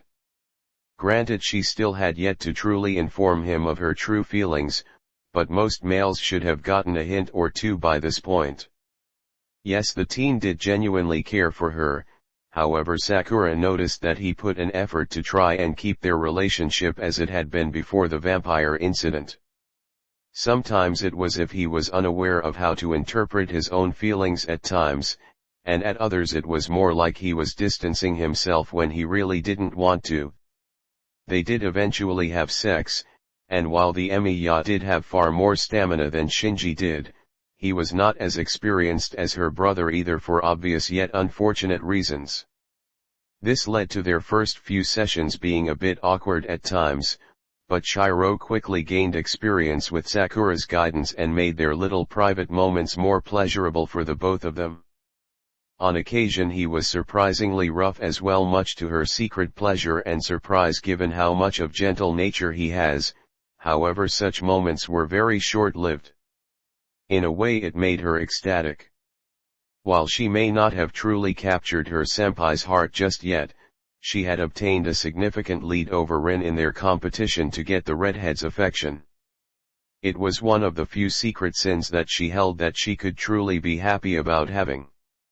No one outside of her, Shirou, and Zuken knew of the setup they had, and she was fairly certain that Shirou was not the kind of person that would ever tell anyone about his sex life or about her own condition. What about senpai? The purple-haired girl asked warily. Did something happen on his trip to England already? Rin shook her head in denial. No, it's... She hesitated. Look. Due to some things I found out about Emiya-kun a while ago, I've been spending some time rethinking about our little secret war for his attention. Her expression darkened and she glared sideways as a thought entered her mind. Though to be honest, I doubt anything short of saying that we have feelings for him or having sex would get through his thick skull. No, not even sex gets the point across. The secretively spiteful girl mentally grumbled. Rethinking? Sakura asked curiously, while deep inside her heart a spiteful growl rose in defiance. What do you mean? The elder licked her lips warily as she looked around for the undead. You know that Emiya-kun has a reality marble, right? How the requirements to have one involve the user having a fundamentally different mindset than that of normal humans. I did look up the subject a bit after the incident, yes. The younger admitted as she also scanned the area. The Mata family had a small collection of tomes on reality marbles in their library due to the existence of the occasional servant in previous heavens feel rituals possessing one. What does that have to do with us? Rin sighed. After Bayzet-san took him back to his place from the church and went over the details of what happened, I overheard him talking to Bayzet about his distortion and that night. She looked at Sakura sadly. Emiya-kun doesn't have a sense of self when it comes to comparing it to other people. He was fully ready to cut his head off when we were being held hostage, and to be honest, even if we were complete strangers at the time, he probably would have done the same thing. If we left him alone, he probably would have killed himself over some random group of strangers who would have eventually stabbed him in the back soon afterwards, and the odds were likely would have let them do it too. She let her words sink into her sister's head for a few seconds before she continued. I kept on listening and learned that for a while he was looking for someone to help keep him in check, and well. She put on a grim smile. I think he came to the conclusion that both of us can do it. Sakura blinked in confusion before realizing what Rin was saying. Be both? You mean he wants both of us to be his sheath? Rin chuckled almost sarcastically, enjoying Sakura's reaction. Emiya-kun's a sword and he needs someone to serve as his sheath so that he doesn't rust. She laughed some more. You should have heard who else he considered to serve as that position for a while. The idiot didn't even realize what he was saying the entire time. At one point he had actually considered that crazy old man to be his sheath for a while. He. Sakura laughed nervously alongside Rin, but for completely different reasons. It is funny, but I still don't see what the problem is. The Tosaka's smile faded and she scratched the back of her head reluctantly. Well, the thing is, in the conversation Shirou said some things that made it clear that us being sheaths to him do more than just make sure he doesn't self-destruct. Somehow our very existence affects his reality marble. The Matu froze. What? How can we possibly do that? Rin crossed her arms and frowned. Like I said before, reality marbles are created and affected by the user's mental state. As of right now, not one but both of us hold enough of an influence over Emiya-kun that we can inadvertently affect the way he thinks, for better or for worse, and there is the problem.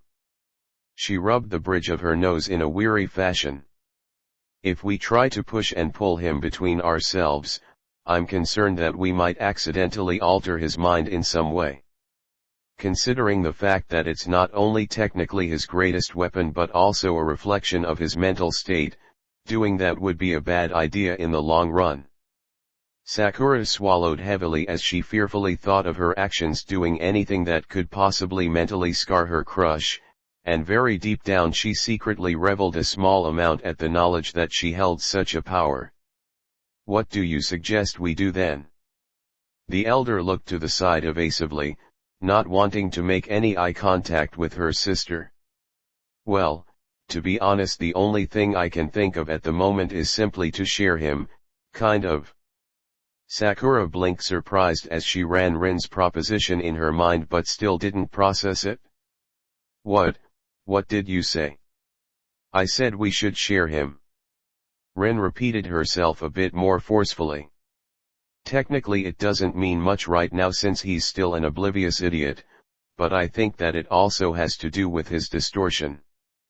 He prioritizes others' needs so much higher than his own that I think he doesn't even recognize his own feelings sometimes.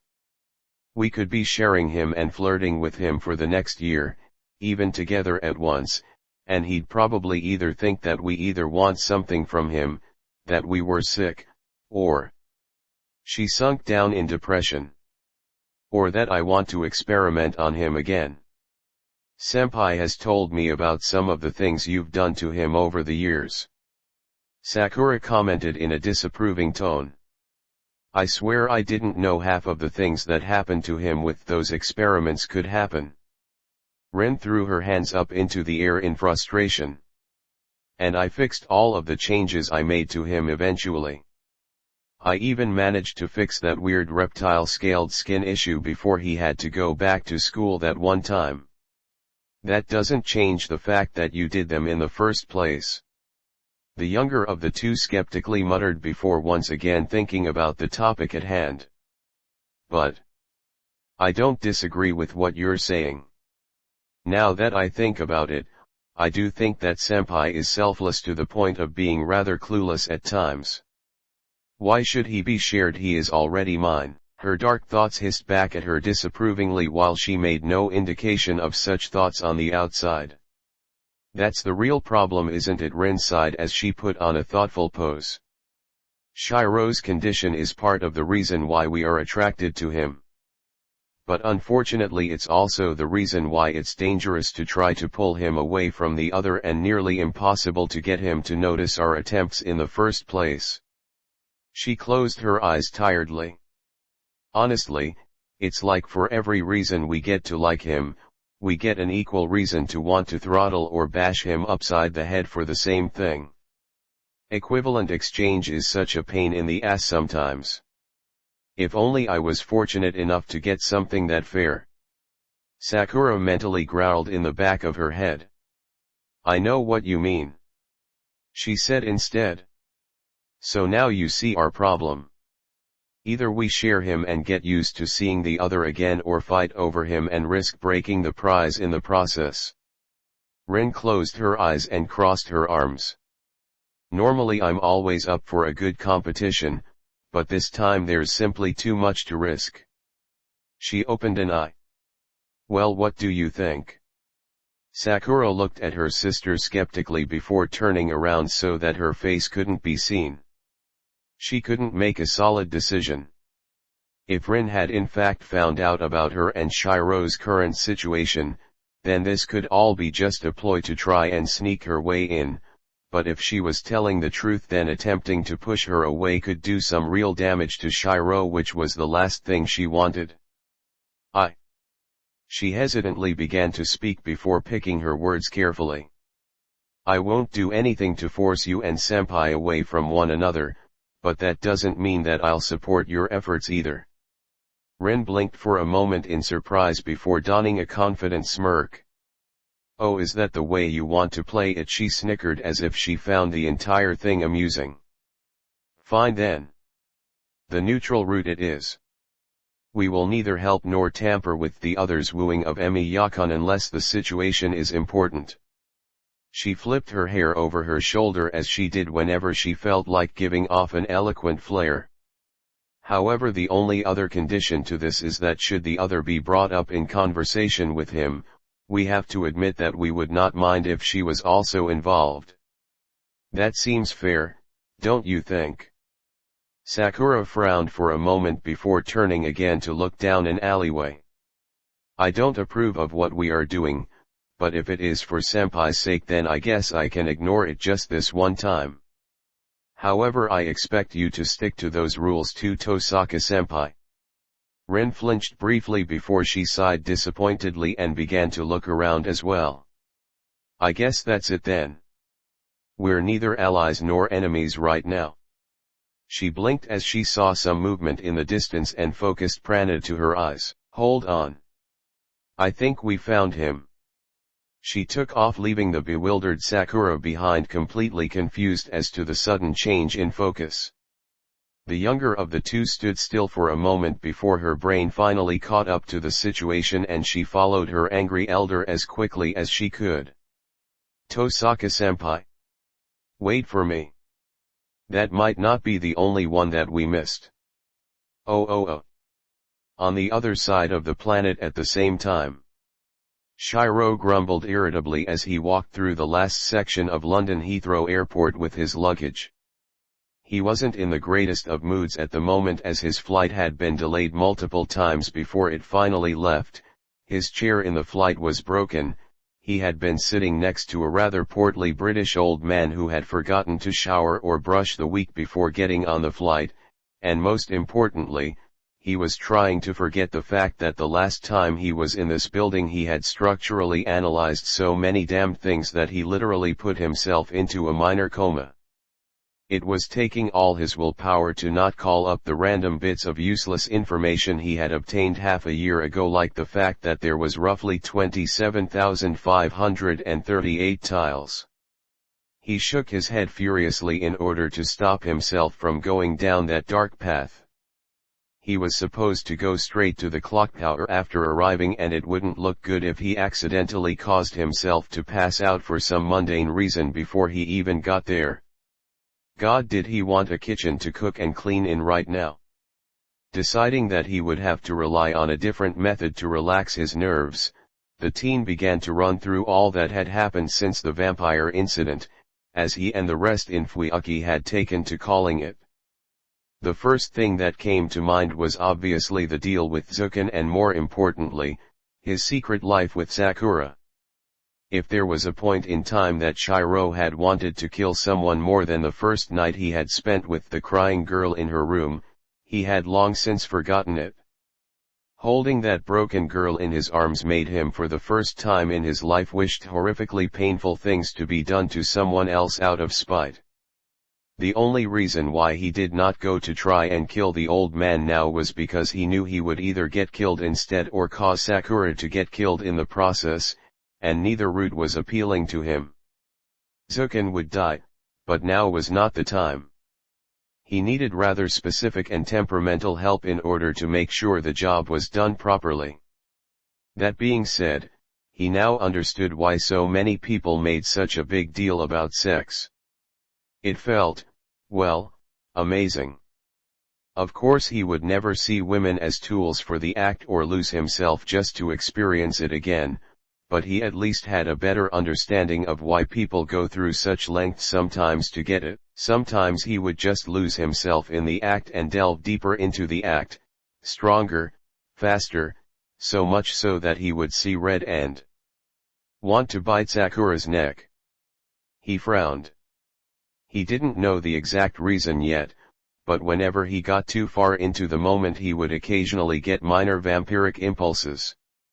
He never acted on them and always managed to rein himself in, but it had happened frequently enough that he was somewhat scared for Sakura's safety every time they had another session.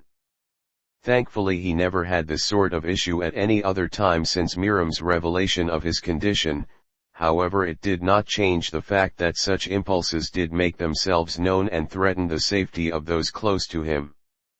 It made him very conflicted.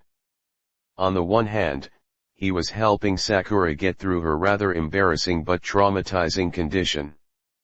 He was putting Zuken into a false state of security and thus would be in a better position to kill him when the time comes. And, well, he got to have sex. Granted, the last fact would always be at the end of the list of pros if it was brought up at all given the way Shirou prioritizes things, but it was still a plus regardless. On the other hand, every time they did the deed, he felt guilty for in a way forcing himself onto the girl when no doubt there was someone else she would most likely prefer to be with later on in life. He felt ashamed that he had to do such an act to someone so close to him in order to catch Zuken off guard, let alone follow the man's advice or guidance for any period of time. Finally, he felt afraid for Sakura's safety in the case that one day he did truly lose control over his impulses and drink her blood. Then there was the fact that he was hiding this from Rin. If that girl ever found out about his current situation. A shiver ran up his spine. There was no point in worrying about it now.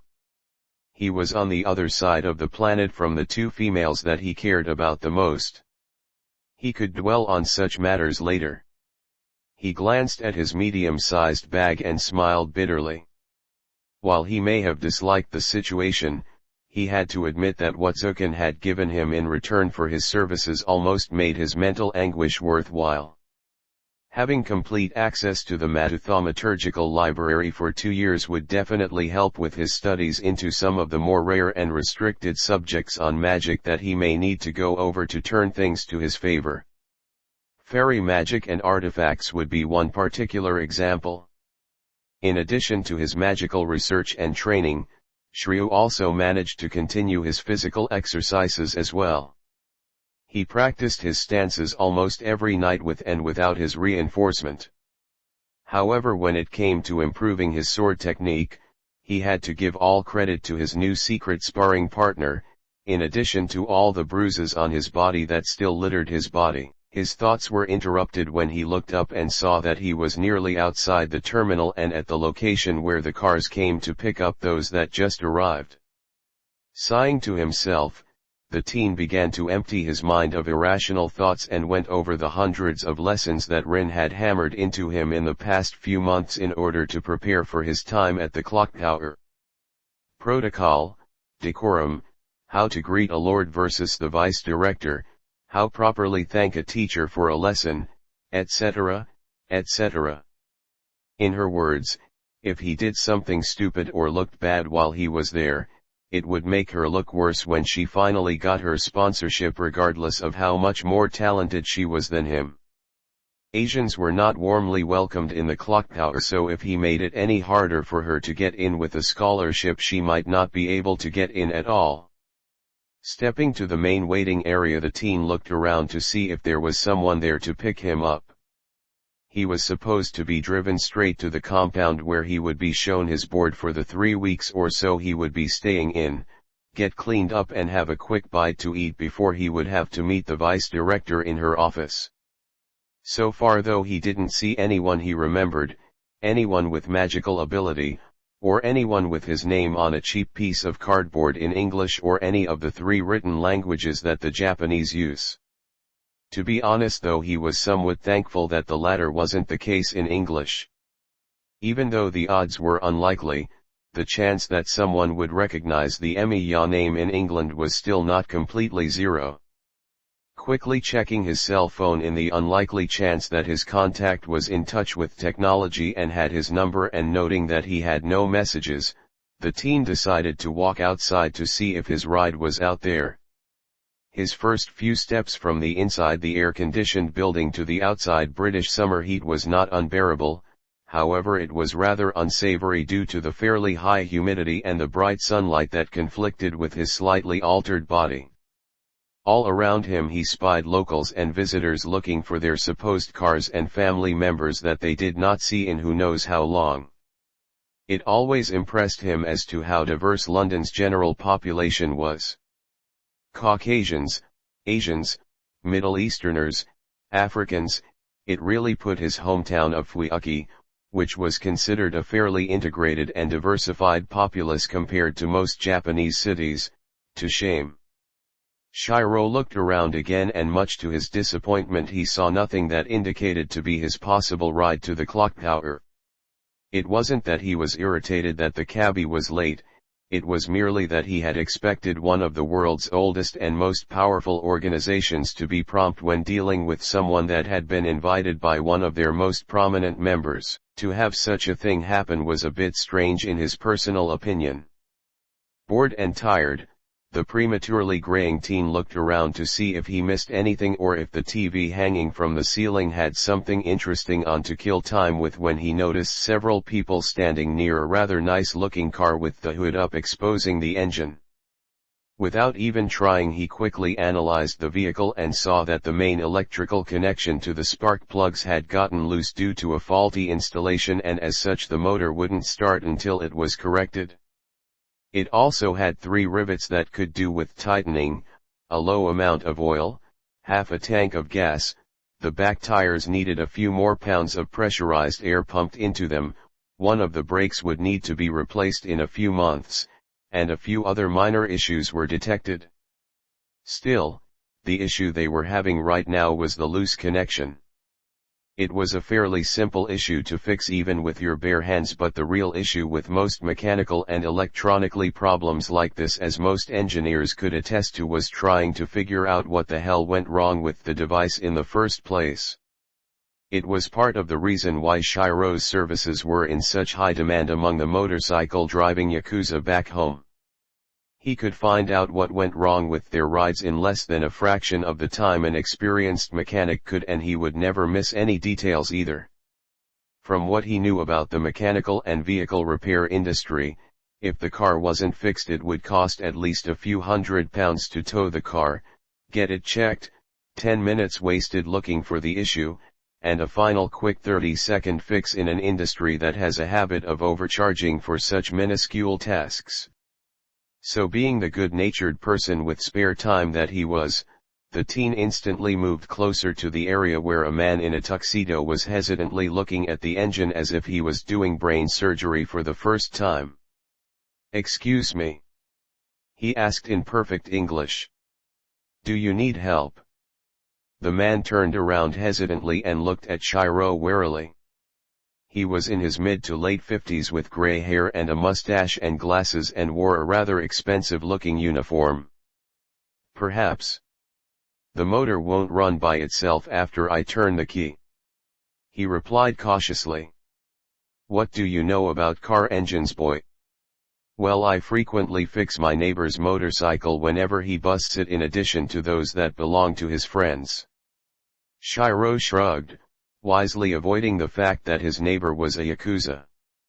To be honest, it wasn't much of an explanation of his abilities as a mechanic, but it delivered the point that he knew more about motor vehicles than the man he was talking to.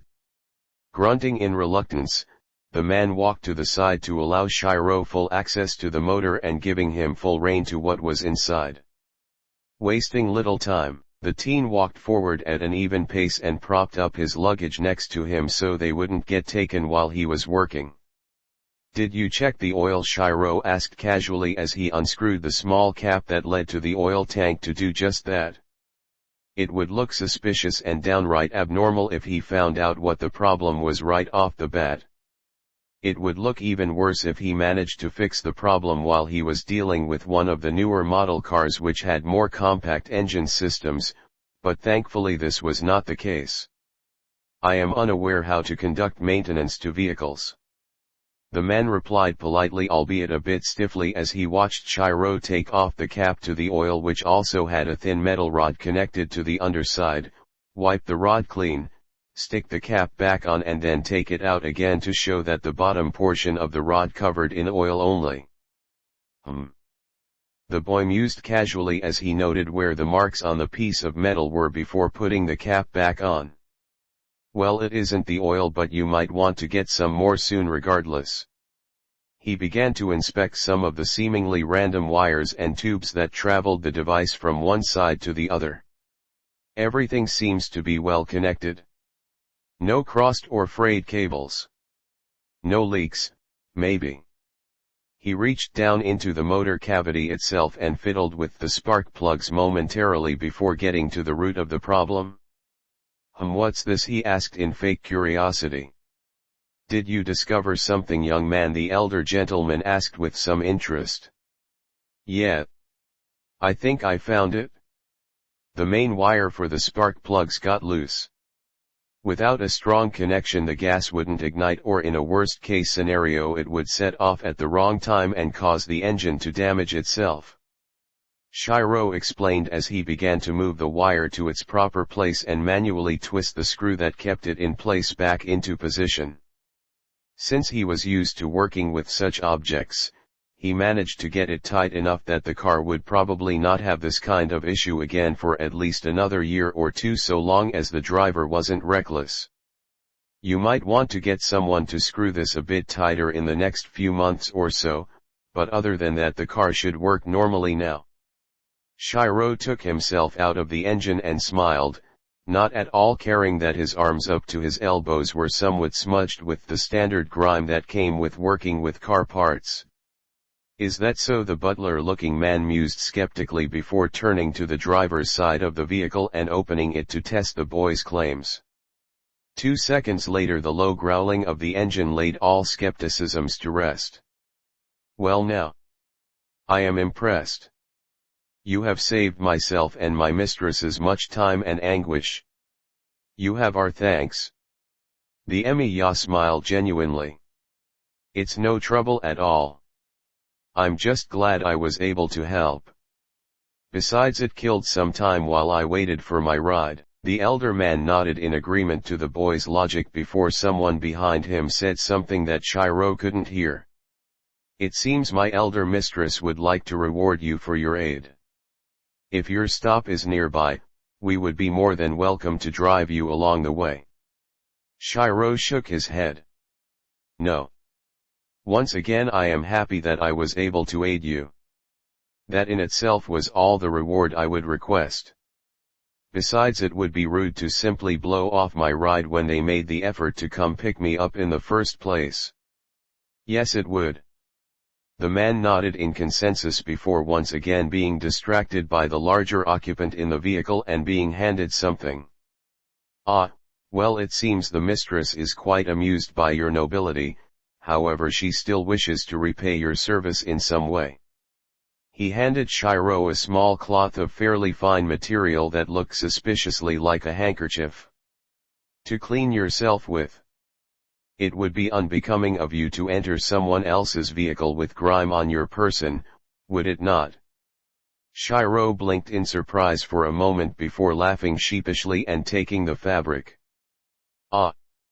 I guess it wouldn't. You and your mistress have my thanks. The butler bowed politely before getting into the driver's seat. I hope we cross paths soon, young man. His eyes narrowed slightly. No doubt the odds of it happening are fairly high at the clock tower. Shirou's demeanor didn't change. He had determined that the man and the two females inside the vehicle were magi the moment he had done structural grasping on the car. Who knows, I'm only going to be staying for a few weeks. Regardless, I'd be honored to have a conversation with her should time permit during my stay. I myself am unsure of my schedule during my stay, ERM. He blinked momentarily before grimacing. My mistake, I have completely forgotten to ask what your names are. The man nodded his head. It is quite all right. You may call me Sebastian and I am a butler for the Edelfelt family. Should you ever desire to converse with the lady, simply look for our family's grand name. Shirou nodded. I'm Shirou E. He paused as he remembered something. ERM. I was requested by several important figures not to tell anyone my family's name as of yet. It would gain me too much unwanted attention if it was spread out too early. If it is okay, just call me Shirou. It shouldn't be too hard to find me in the association. All you would have to do is ask for the Japanese boy with the red going gray hair. Magi from the East are not common there, so it shouldn't be that hard to find me. No, it should not. The man nodded in agreement. Well then, young Shirou, both mistresses and I wish you luck in your endeavors whatever they may be. Farewell. The Emiya watched calmly as the vehicle drove away quietly, glad that he could do another good deed without much issue. Trying to make more connections in the tower already, Shirou Bayzat asked with an amused grin from a short distance away.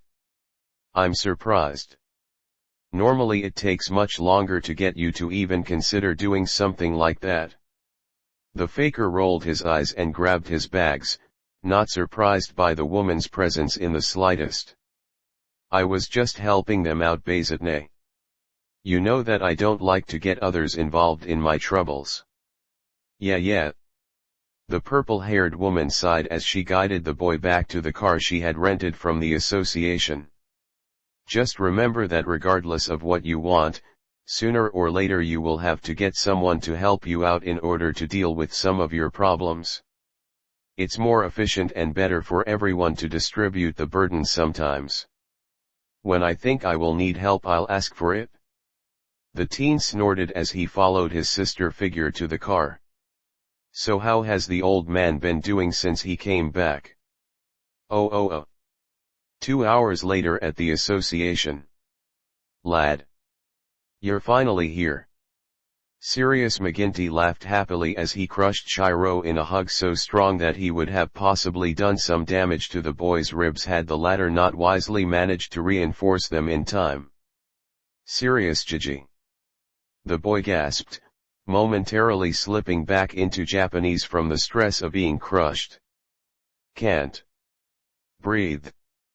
Oh. Sorry, lad. The old man chuckled nervously before dropping the teen to the ground. Ma bad. Told you he was fine. Bayzat smirked from the doorway of the office, enjoying Shirou's temporary moment of distress. It's okay. Shirou coughed as he straightened himself out and smiled weakly. I was really worried when I heard of the designation, old man. When I was first told about it, I thought that they were going to skin you alive and everything. Sirius smirked. They were gonna, but I beat them to it. When I first found out what I did to myself, I knew I would probably get myself caught sooner or later, so I managed to skin myself part by part till I had a full body suit of me skin made. He paused. Come to think of it, I think that was around ta time when I got circumcised. Damn it, old man. Bayzit roared with a beet red face. What have we told you about too much information? We really didn't need to know about that last bit. Shirou sighed as he attempted to burn out that piece of information from his mind. Bah! You're both weak-minded brats. The old man grumbled, not at all ashamed of what he had just done, before glancing at Shirou and momentarily frowning. Regardless, ta bastards in ta research department have been too busy studying me old skin samples ta do anything with ma body yet, so I have had nothing ta complain about. He walked to the desk that was in the room they were currently in and sat down in the chair behind it. Much to Shirou's surprise, it resembled the old man's previous office to ATTVE been keeping me busy too. I am a high-ranking member of ta Department of Spiritual Invocation, but I also do a bit o' work for ta Department of Mineralogy on ta side. Plus I teach advanced material transmutation. Just ta show up ta bastards here tat they don't know shit about ta subject. He smirked. Ta be honest, I got more funds and access ta stuff for me research now than I did before ta whole loop ting started. I should have let myself get sealed years ago if I knew tis would happen. Ah ha ha ha ha ha. Bayzit rolled her eyes. Ugh. Only you, old man. Only you. She shook her head. Anyways, Shirou is going to be staying in your quarters during his time here at the association. We would have given him to Waver, but given his connection to the Archibalds and what Kiritsugu did to the original Lord El Meloy and their crest, that wouldn't have ended well. She looked at the clock on a nearby wall. Shirou has to meet with Lady Bartholomew in 3 hours, so I suggest you get food and cleaned up before then. I don't think I have to remind you, but being short of perfect in any way in front of her when she expects something from you will result in nothing short of misery, so please don't screw this up. Shirou raised his hands in self-defense. Don't worry, Nay-san. Rin's been pounding proper mannerisms and behavior when in a lord's presence since you and Waver and I left. I should be all good for this meeting and whatever she wants of me.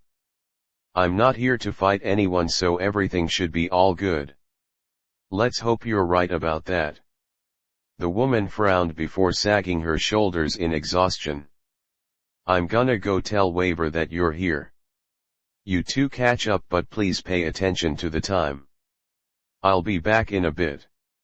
Shirou and Sirius said their goodbyes before waiting for her to get out of hearing distance before they turned to one another again, but this time with more serious expressions on their faces. You're playing a damn dangerous game, lad. Sirius growled deeply. Ta change in your body is barely anything, but if Ta Queen finds out about it, you're as good as dead. I doubt that even a servant would be able to save your skin from that lass if she was truly out to get ya. Which is why I haven't told anyone about it. Shirou replied calmly. The only ones who know about my condition to the fullest are you, me, and Solomon-san. Solomon Sirius snorted. I haven't seen that tiny little bastard in years. I thought he stopped working for ta church years ago. He shook his head. Bah. My age must be getting Tommy head. Let me guess, your condition is what he wanted to talk about in private after ya killed Louvre, right? Shirou hesitated. Kinda. He actually wanted me to. He swallowed heavily. Replace Louvre, as the 10th. Sirius blinked in surprise, for once too shocked to actually say anything witty or crude. Lad, if tis is a joke. he whispered out, not trusting his voice at the moment. I turned it down. The teen rushed out quickly. I don't drink blood or anything like that. The worst I get is a sort of dry mouth and I get affected by the lunar cycle. He just picked me cause I technically qualify as a successor with what happened. Bloody fucking hell, lad. Sirius swore under his breath and looked away. As if ya didn't have enough on your plate as it is. He glanced at Shirou again. At least whatever you're wearin' to keep your turn side at bay is workin' like it should. Who else knows of tis? Shirou didn't blink. Same as before. Only you, me, and Solomon-san. I didn't want to worry anyone else by this information and cause any possible issues. My excuse for constantly wearing the shroud is simply that I grew attached to it and that I think it's useful. He leaned back in his chair and pressed his hands against his face, covering his eyes, and breathed out deeply. Well, we can't change anything regardless of what we want at the moment. Just put it in your secret box along with your reality marble and things should be fine. No one here's even halfway as decent as we are when it comes to structural graspin', and anyone who can sense your new condition will probably juice think that you're cursed or summitin'. Abe met Solomon a couple o' times and from what I can tell he's a decent bastard unlike a lot of the rest of his kind, so ya got notin' to worry about tier. Shirou nodded warily. Other than the fact that Solomon-san keeps sending me offerings to take the position every few months, there hasn't been any real issue with my condition. Sirius chuckled darkly. Sounds like ya got yourself another admirer, brat. The teen raised an eyebrow in honest confusion. Admirer another? What do you mean by that? The room was silent for several seconds before the old man slapped one of his massive hands over his face. I should have seen that comin', I really should have.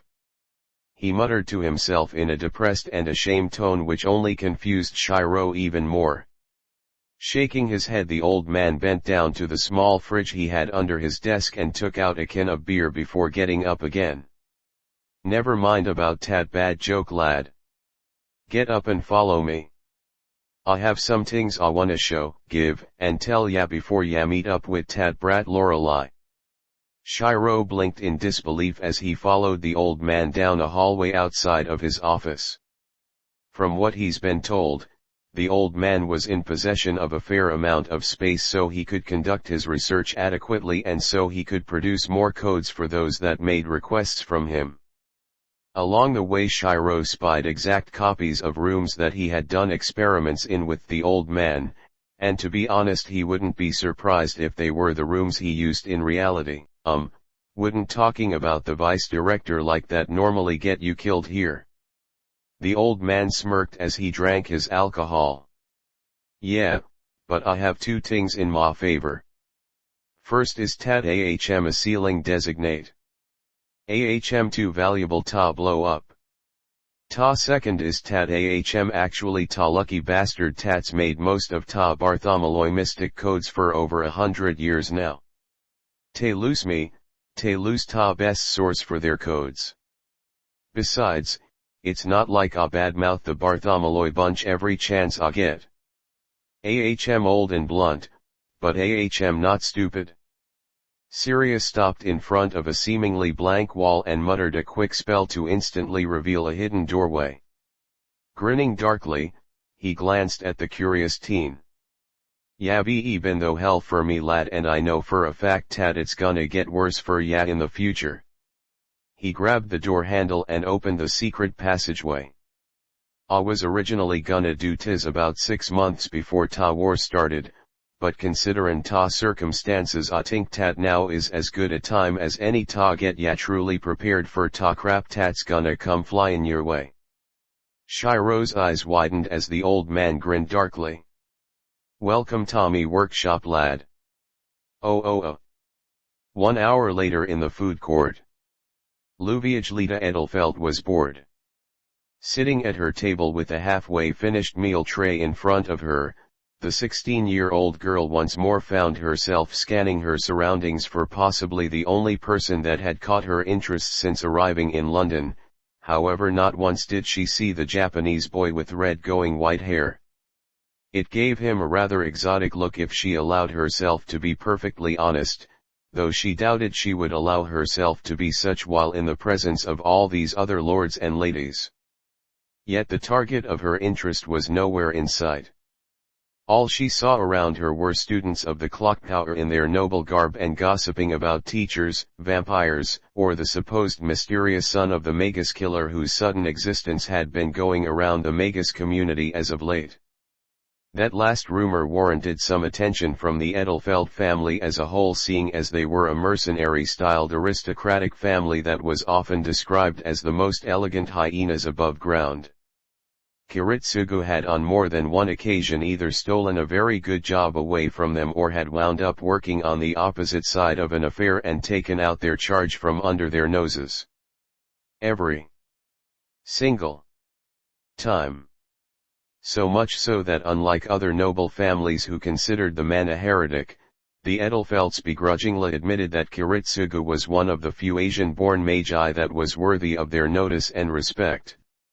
It had gotten to the point that, when he was supposedly still alive, several members of the family had on occasion gone out to look for the man in an attempt to either learn from him to see how the hell he could pull off the things he did without getting caught, or put him in his place in a duel so that he would stop stealing work from them. Obviously, neither one of those things had ever come to pass before his sudden death was made public. For a period of time, the Edelfelts were somewhat depressed that they no longer had such a worthy opponent to compare and test themselves against on the mercenaries' battlefield. They recognized his skill, and while it was abhorrent in the eyes of magi, it was masterful to those who knew what the true world was like. However, like most things, the moment of silence dedicated to him was soon put behind them and life went on. Kiritsugu's name was rarely spoken about since then, until his son's existence had been revealed half a year ago. While she maintained her air of grace that could put most of the other nobles there to shame, Livia nonetheless felt out of place. Just by looking around, she could tell that she was one of the youngest people there. As of right now, she was situated in a large room with multiple tables to seat those who wished to dine on the 5-star quality food that the association provided them. The normal age for people to begin their education in the organization was 18 after all, and the only reason why she was here in the first place was because she was the soon-to-be head of the Edelfelt family and was required to begin making more contacts and connections soon as part of her responsibilities to her family. The clock tower, for all intents and purposes, served as a sort of elite college for the magus community. Much like a normal college, the building served not only as a place of higher education and resources for those who wished to study the subject of miracle making, but it also served as one of the most efficient places to conduct advanced research as well. With the large stores of tomes, materials, artifacts, individuals, and sources of mana from one of the largest ley lines in Europe, the clock tower was one of the most ideal locations to conduct research on the planet. Other than a few exceptions, most of the people that went here for education were at the youngest 18 as to ensure that said individuals received proper education to be able to maintain a visually acceptable life in the eyes of the non-magic related community. It was realized very early on that immersing the young completely into the world of magi without exposing them to the majority population often resulted in events that would more often than not require a vast number of people getting killed or their memories erased in order to hide their existence. "Excuse me." A young man's tenor voice distracted her from her musings, causing her to turn to see a fairly handsome student with clean-cut black hair and an expensive uniform on. All in all, he was pretty much like everyone else here. "I couldn't help but notice that you were sitting here by yourself. I was startled that someone as elegant and beautiful as someone like yourself could stand being in such a situation. Would you like some company?" Livia resisted the urge to roll her eyes at the sickeningly over-the-top attempt to try to woo her. It was not the first time that this had happened and it would not be the last, but it was annoying nonetheless. "I am sorry to disappoint you," she replied in a polite tone as she reached for her tea. "However, I am merely waiting for my traveling companions to arrive with their meals. We have much to discuss. My most sincere apologies." "Ah, a shame." The elder teen shook his head in disappointment. "May I at least have the name of the beautiful young woman before me?" The Edelfelt mentally sighed as she put down her tea. "But of course. I am Luviage Lita Edelfelt, soon to be head of the family." The teen raised an eyebrow. "Edelfelt, no wonder you are so majestic. Such strong nobility is befitting of someone of your stature." He bowed. "My name is... Oi lad. Here are some good tables over here. Hurry up." A loud voice drowned the man's voice and shocking both of them out of the conversation. They quickly saw that nearby there was a massive old man with red hair and rather cheap clothing as opposed to the ensembles there that on average cost roughly £1,000, placing his tray packed full of food down and waving to someone out of their line of sight. "Ugh." The male grunted in clear distaste. "McGinty?" who Livia asked rather curiously. It was not often that someone looking like that could just waltz around the clock tower without a care in the world. The only ones she could think of that could get away with that behavior off the top of her head were the second and fifth magicians. A barbarian who happens to be gifted in creating mystic codes, but his mannerisms are childish at best. If he wasn't such a capable person, I have little doubt that he would have been kicked out of here long ago. The teen lifted his nose into the air in disgust. "I can only pity whoever has his attention now." The two teens paused as they saw Sirius' companion walk into sight and blinked in curiosity. He was somewhat short to average of height and dressed in a high-quality white shirt, dark tie and pants, hybrid shoes that could pass as formal and casual, a large black trench coat also made of high-quality thick fabrics, but most peculiar of all was the crimson scarf that he wrapped around the entirety of his head and face as if he was shielding his head from the world. The only visible part of his face was his amber eyes, the shape of which indicated that his lineage was from Asia. Just picture Shirou in Kiritsugu's clothing with some minor color alterations and the shroud over his head so that no one can see his hair or face. "Can you please be a bit quieter, old man?" the young man sighed, the shroud muffling his voice enough that they couldn't tell where his accent was from. "I don't want to attract any bad attention before the meeting. I have enough things to worry about already." Livia could have sworn she heard his voice before. The bigger of the two snorted. "And you're doin' tat by wearin' tat ting on your head. It was the best thing I could think of to make sure no one tell what I looked like." The teen shrugged before glancing to where Livia and her unwanted guest were sitting and staring at him. "Can I help you?" as Sirius blinked as he turned to where Shirou was looking. "Hey, is tat little Benjamin oi lad? I gave ya tat extra week ta do your homework tat ya bailed out on, not so ya could try ta pick up another random lass of ta week." "Just a barbarian." Livia raised an eyebrow at the embarrassed teen. "You forgot to mention that he seems to be a professor here as well." She waved her hand dismissively. "You best be off to keep your due. It is after all unbecoming to simply ignore obligations made to your betters." She didn't even bother to watch him click his teeth in irritation and scamper off in embarrassment as she watched the two new individuals nearby with interest. She had of course heard of the mystic code crafter Sirius McGinty before. Anyone in the mercenary business who needs a solid weapon or magical amplification accessory has heard of the man and the quality of his work, and for a small period of time the Edelfelt family had been fairly content customers of his. However, the person he had come with was a mystery. He was dressed such that it was difficult to determine who he was affiliated with, and the shroud around his head only added to his unique flair. He did not however give off any sort of threatening aura despite his appearance. Quite the opposite in fact.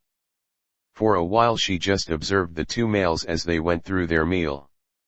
From what she could tell, the younger of the two was fairly hungry and tired from the way he carried himself and ate through his meal despite his efforts to be fairly polite. The old man on the other hand did most of the talking and laughing as he plowed through his larger stack of food, showing the mannerisms of an individual that even the standard commoner today would be wary of. "You have that smile on your face again, old man." The younger of the two grumbled as he readjusted his cowl so that he could eat without it in the way. "What was so funny?" The old man snorted as he began to cut his food. "You're gonna love tis, lad. Ya no tad homework I was talkin' ta tad rich little fuck about." Livia's eyebrow twitched.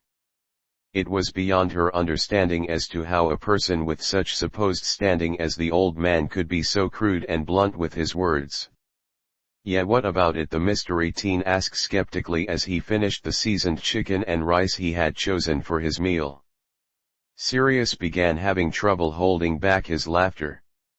It was ta list ta 8 steps for advanced projectin and write an in-depth report describing and analyzing ta significance of 3 of 10. Livia blinked in utter confusion as to what was so amusing about such a task. To her knowledge, projection was just a mundane, incomplete, and inefficient study of thaumaturgy, but apparently there was more to it between the two as the younger one gaped. "You're kidding me? You're actually teaching people tracing?" the younger of the two asked disbelievingly. "Ah no, right?" Sirius laughed as he held himself up with the table.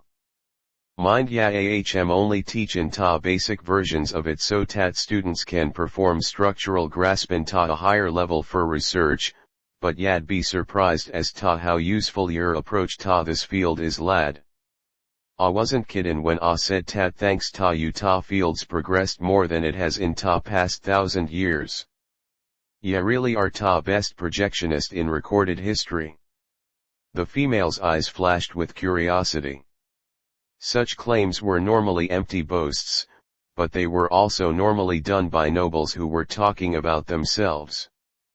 Instead, this rather loud old man was talking about his companion, who didn't really seem to think much of the claim or even want it. In addition to that, the old man made it sound like what the boy did with his projection seemed to be far more innovative and revolutionary than she originally assumed. Considering how projection was normally done, that doesn't really seem like much of an accomplishment. The younger of the two sighed before continuing with his meal. "I'd rather not talk about my magic here. Can we change the subject? How has Waver and I been doing since he got back with you?" Livia frowned with slight frustration as the conversation turned away from subjects that would inform her more about this mystery individual. However, she took it in stride nonetheless. She lost track of time as she enjoyed spying on the pair and listening in on their fairly entertaining stories. There was none of that mundane drabble that came from the other nobles here that she had heard all of her life, only ones that mixed commoner activities and chores with some small or horrendously crude when it came to serious case twists that made things far more interesting in her personal opinion. "Professor McGinty! Professor McGinty!" a student shouted frantically from a small distance away. "Something's happening in the DSI Department of Spiritual Invocation. It sounds like someone got hold of a cursed artifact and they're going crazy." Sirius groaned. "Another one? That's the 3rd time this month. Who ta bloody hell is in charge of locking those things away? I made ta locks to ta storehouse. They can't get fucking picked and they don't break." He sagged in exhaustion before turning to Shirou. "Sorry, lad. I have ta deal with tis. It shouldn't take more than half an hour and ya still have nearly triple tat before your meetin'. I'll be back soon." He grunted as he stood up and began stomping towards the direction of the supposed chaos. When I get my hands on ta blasted idiot tats responsible for tis, I am gonna steal his bloody lunch money for ta next fortnight. Good luck. Shirou sighed tiredly as he turned his attention back to his lunch, somewhat glad that Sirius had left. He loved the man like a grandfather, but he enjoyed quiet serenity and peace of mind as well, plus he was still completely exhausted from his traveling. Well, now that was certainly interesting, wouldn't you say? A shapely girl around his age with long curly blonde hair and an elegant air approached him from a nearby table. Shirou had sworn that he was being watched earlier, and it appeared that his instincts were spot on. He got his hopes up way too soon apparently. Somewhat. He shrugged casually. The more time you spend with him, the more used to these things you get. He looked at her almost lazily while carefully observing, taking her appearance into consideration. Her ornate blue dress and clothes were made of expensive fabric that could channel prana fairly well, but the interesting thing he noted was that her sleeves were designed to be torn off. It meant that she was at least comfortable in close-ranged combat. And you are? Luviajlita Edelfelt. She smiled confidently, pretending to not notice the twitch his mouth made, signifying that he recognized her name. Who may you be, O mysterious magus? Normally coming into such an established place as this dressed as you are would warrant either concern or scorn from the general body, however you seem to have no issue with that. Shirou hesitated momentarily before letting out a deep breath and turning to his meal. Please refer to me by my family name, Emiya. He knew he wasn't going to be able to conceal his identity for long, but the boy Shirou was an unknown here, a potential leverage and useful fallback in this place. The son of Emiya, however, was marked, a semi-known figure. For now, he would ask to be called by his father's family name to hide his full identity from the general body. Livia's demeanor instantly froze as she recognized the infamous name. Emiya, she stammered in surprise and realized why the person she was talking to didn't want his face to be seen. The rumors were true, he did have a son. Shirou finished the food he was chewing and swallowed. You don't have to worry about me killing anyone while I'm here. I am not here for any job. I was merely asked to come here by some important people. To be honest, I do not like violence. He continued with his meal. If you would be so kind as to not tell anyone who I am, I would appreciate it. I am not a fan of being the center of attention. Livia blinked a few times before smirking. Well, now isn't this a surprise? Several of my older relatives have told me stories about your father. I'm almost disappointed that you are so different from him. She looked at one of the other chairs at the table and sat down at it, much to Shirou's surprise. You'd think that someone as cold, violent, and careless as him would be completely unable to properly raise a child. Many have claimed that he was a monster and a heretic just short of the apostles. She eyed him carefully, wondering how her new acquaintance would react and respond. You're talking about the magus killer. Shirou corrected Livia, not at all surprised or bothered at what the girl had said about his father. She probably would have said far worse things if she knew the full scope of what he did. Kiritsugu Emiya was a completely different person than the man you have heard about. Just the opposite, actually. His eyes donned a depressed expression. If there was anyone who deserved to be considered a hero for the sacrifices he made in this day and age, it was him. The Edelfelt there stared at the boy, completely bewildered by his statement. A hero? You actually consider that man a hero? She looked at him skeptically. You are aware of what he was known for, correct? Shirou glared at her sternly, causing her to shift slightly. More than anyone else on the planet will ever know, and that is why I can say that without a doubt he was one. He didn't care about the recognition of others or what became of him. All he cared about was the result of his actions and the lives he saved because of them. If you have a look at whatever recorded killings the association says he's done in the Middle East and Africa, you'll see that because of him several civil wars were stopped or had collapsed prematurely. If you looked carefully you'd see that every job he took resulted in more lives being saved than the ones he ended up being responsible for ending. He drank some water before continuing. Destroy a life to save 10. 10 to save 100, and 100 for 1,000. That was the simple cursed logic that was behind my father's sickening methods, and he despised every second of it. Livia didn't say anything as she absorbed these supposed facts as fast as she could. Everything this boy said seemed to contradict what everyone supposedly knew of the man. If what the boy in front of her said was true, she would have to do some research to make sure. That, certainly is something different from what I have heard. She managed to get out after a small amount of time. Why would he not ask for the association's help if his goal was so noble? Shirou almost rolled his eyes. The association is only focused on the advancement of thaumaturgy, not to try and quell the strife and conflict that pervades the planet's population. If they found out that there was a way to drastically increase a person's potential by sacrificing a dozen babies for each magi, they would approve it without a moment's hesitation. They don't care about making the world a better place.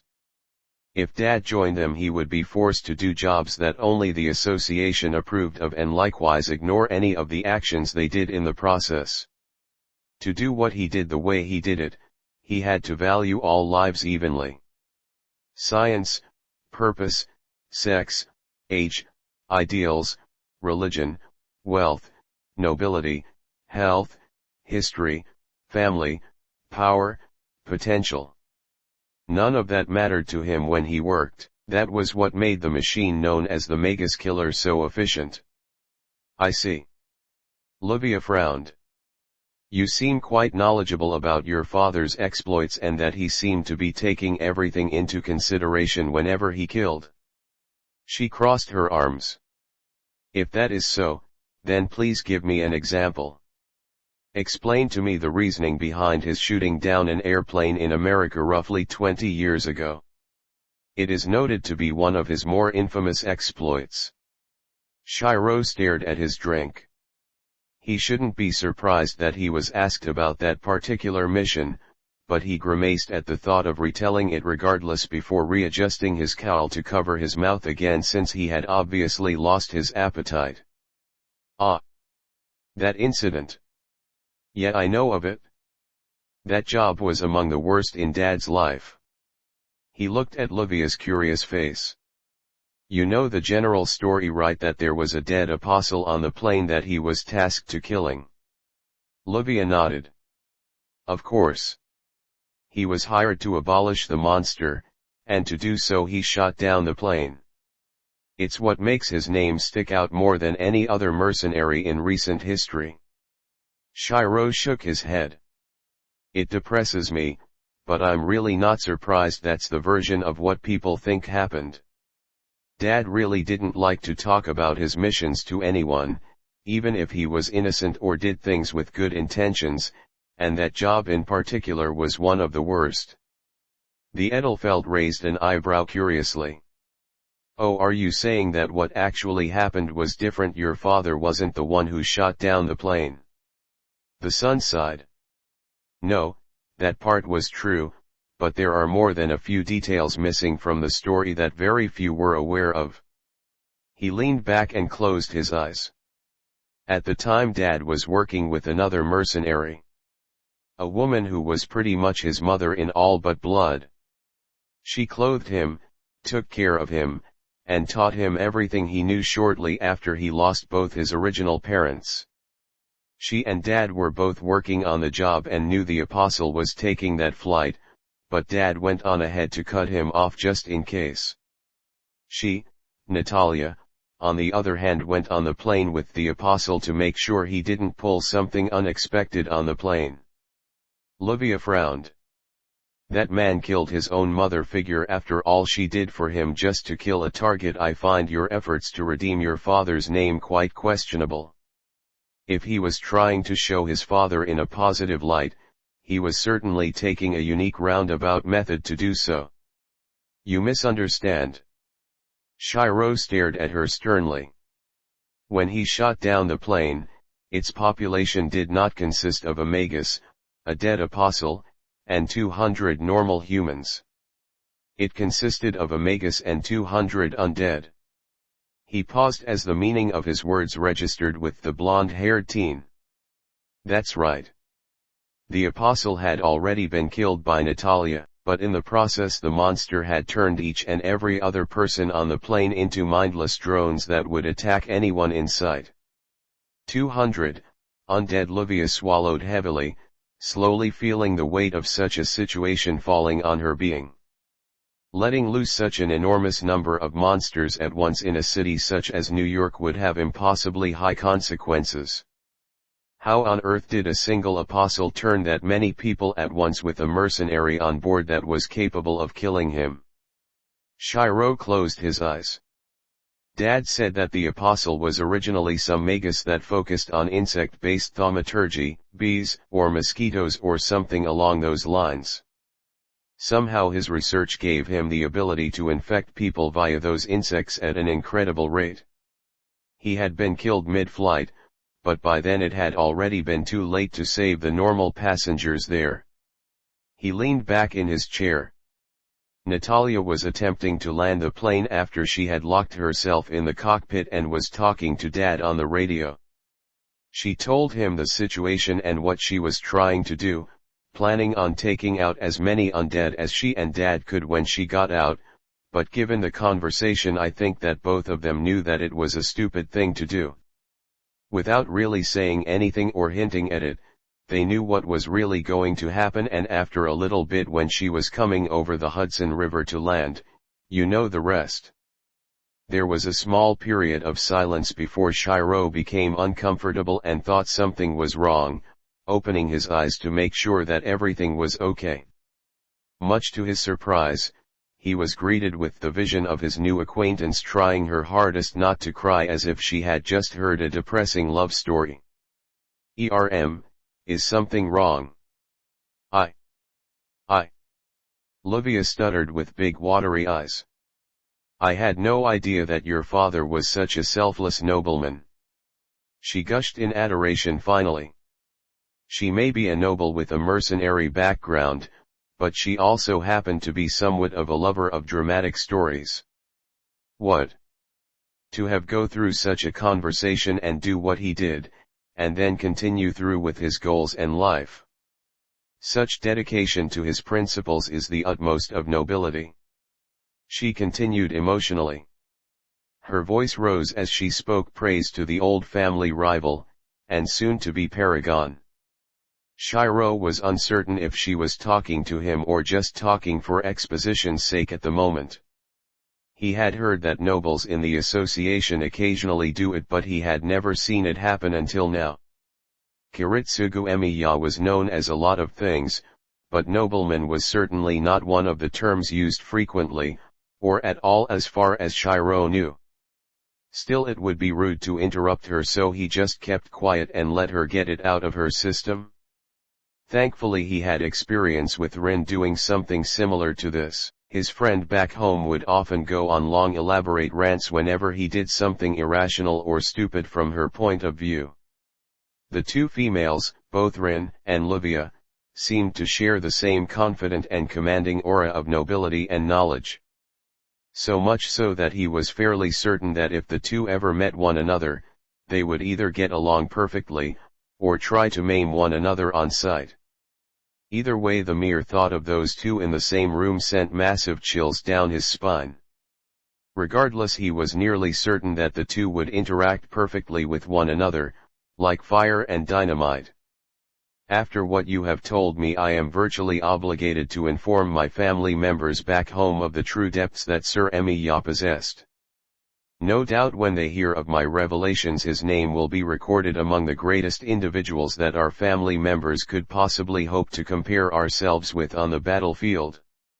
Livia continued with conviction, not at all noticing that Shirou had somewhat of a glazed and disinterested look in his eyes. She turned to him with a passionate gaze. No doubt as his son you yourself have done significant deeds worthy of his name.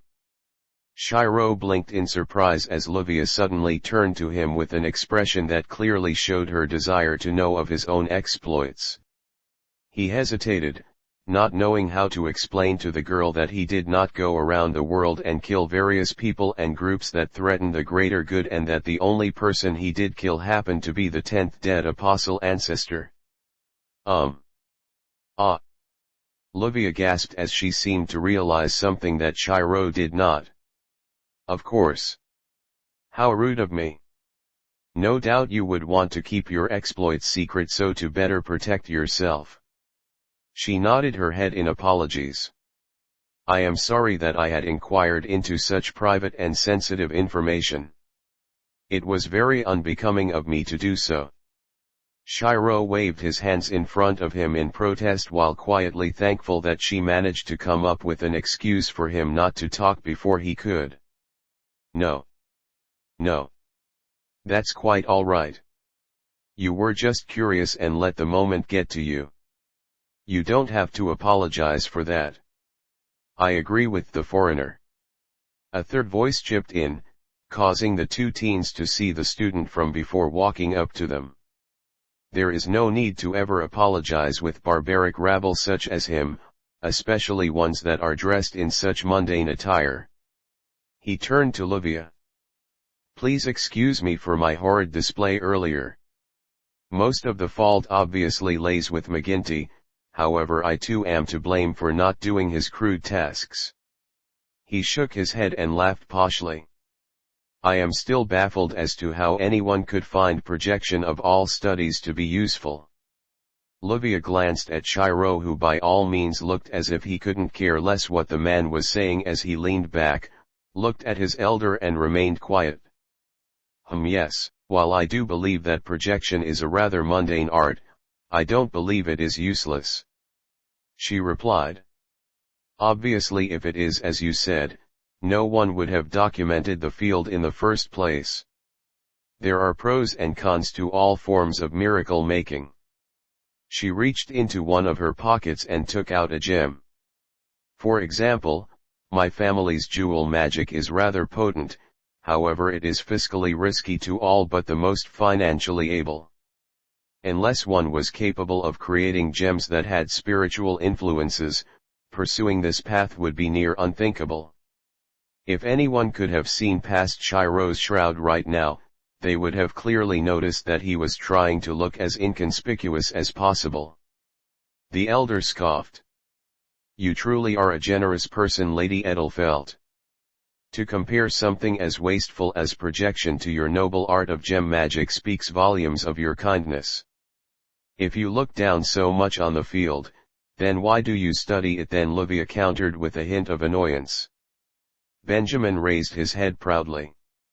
I am merely taking it to enhance my ability to analyze work so that I can better fill my father's high-level position in the Department of Mineralogy. While structural grasping is a mundane ability with few actual uses, I can see the benefit to having a higher skill in its use. With little effort I am able to see how potent the magic in objects are in addition to their age and their making. Shirou rolled his eyes. He had managed to do that when he was 9. Bragging about such an accomplishment seemed childish to him. Livia didn't miss this action of Shirou's, which told her all she needed about how grand this boast was. I see. She mused in a tone that made it difficult to tell if she was contemplating his declaration seriously or just irritated of his talking. She held out the red jewel that she had displayed earlier. If that's the case, can you please tell me what you know about this? The teen smirked before looking at the stone. But of course. He stilled his breathing. My sight is flawless. He muttered a rather obnoxious aria before looking at the gem for at least 10 seconds. I see that this ruby is several thousand years old and, it possesses, roughly 80 units of prana. He smiled proudly. It is rather tedious, but I see the uses in this ability. And you, my friend Livia, ignored the teen for a surprised Shirou. What can you tell me about it? Shirou was about to ask why she was asking him to do the exact same thing when he saw the glint in her eyes that reminded him of Rin whenever she was about to embarrass someone. Sighing to himself, he decided to humor her, since going against her wishes would probably just make things worse for him in the long run. Glancing at the jewel for a moment without saying anything, he had found everything he needed. It was created over a period of roughly 40,208 years in an extremely dry and hot climate, most likely somewhere in the Middle East. The spirit that tainted it was obviously one of a fire nature and spent approximately 700 years in the presence of the stone. After it was mined, it was reshaped 2 times, 74 cuts the initial time and 42 the latter. The second set of cuts after it had been chipped slightly in its initial redesigned form. Current weight is 34 grams and possesses 2 minor structural imperfections several millimeters below its current center. It has been in the possession of at least 3 main owners after its second crafting, the first of which was murdered by the second, and the third being your family, Lady Edelfelt. As for the amount of prana it currently possesses, it has 84¼ units, however it has been used to restore a user's reserves of energy or fuel a long-lasting spell 4 times in its existence as a mystic code. Shirou stopped reciting what he knew of the stone and looked up to see both of the other magi looking at him dumbstruck. Did I say something odd? He tilted his head to the side, confused. Had the shroud not been around his mouth he would have sounded innocent. However, since it was, his muffled voice inadvertently took on a more condescending tone. That is most impressive. Livia blinked owlishly. I can certainly see why advanced structural grasping would be so useful. Even I did not know that it had been used that many times for previous research. You didn't even need to use an aria to perform the analysis either. Really? Shirou blinked. Normally Waver would have berated him for not delving even deeper into the stone and forcing himself to know what spells it had been used for and the genders of those who had owned it. At first he wasn't able to perform such in-depth readings on anything but sword and shield-like objects, but after a long amount of time he had managed to cover that gap to the point that the only difference between scanning anything physical related to his reality marble and not was the fact that the former's information was instantly stuck in his mind's world permanently, while data that wasn't in that category was merely forgotten eventually, like everything else. It seemed like a fairly average reading. Humph. The eldest one there snorted. I am not impressed.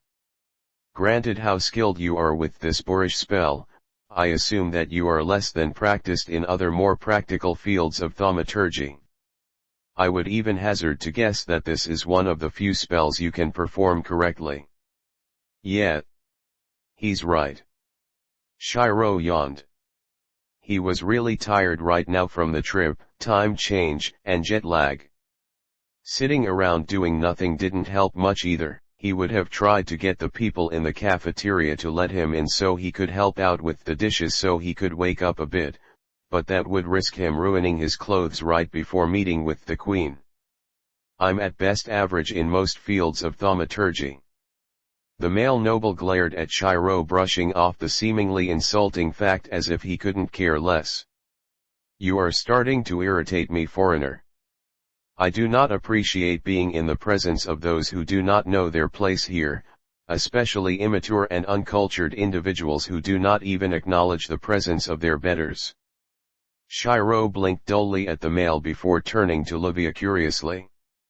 Have I done something wrong? All I have done so far is agree with him and do as you requested of me. He went back over Rin's lessons in his head and tried to find out how he might have insulted the man, but was drawing a blank. The blonde girl laughed politely and resumed sitting with perfect posture. No. No, you have not, my friend. I am guessing that our acquaintance here is merely frustrated that you greatly outperformed him in utilizing a seemingly basic spell and the fact that you are not disturbed by others recognizing your apparent limitations. Why are you so willing to be near this immature excuse for a magus? The student asked Livia, bewildered. He has admitted himself that he is at best moderate in ability, and his pedigree and resources are obviously of substandard quality if he chose to dress in such mundane attire here. He interests me.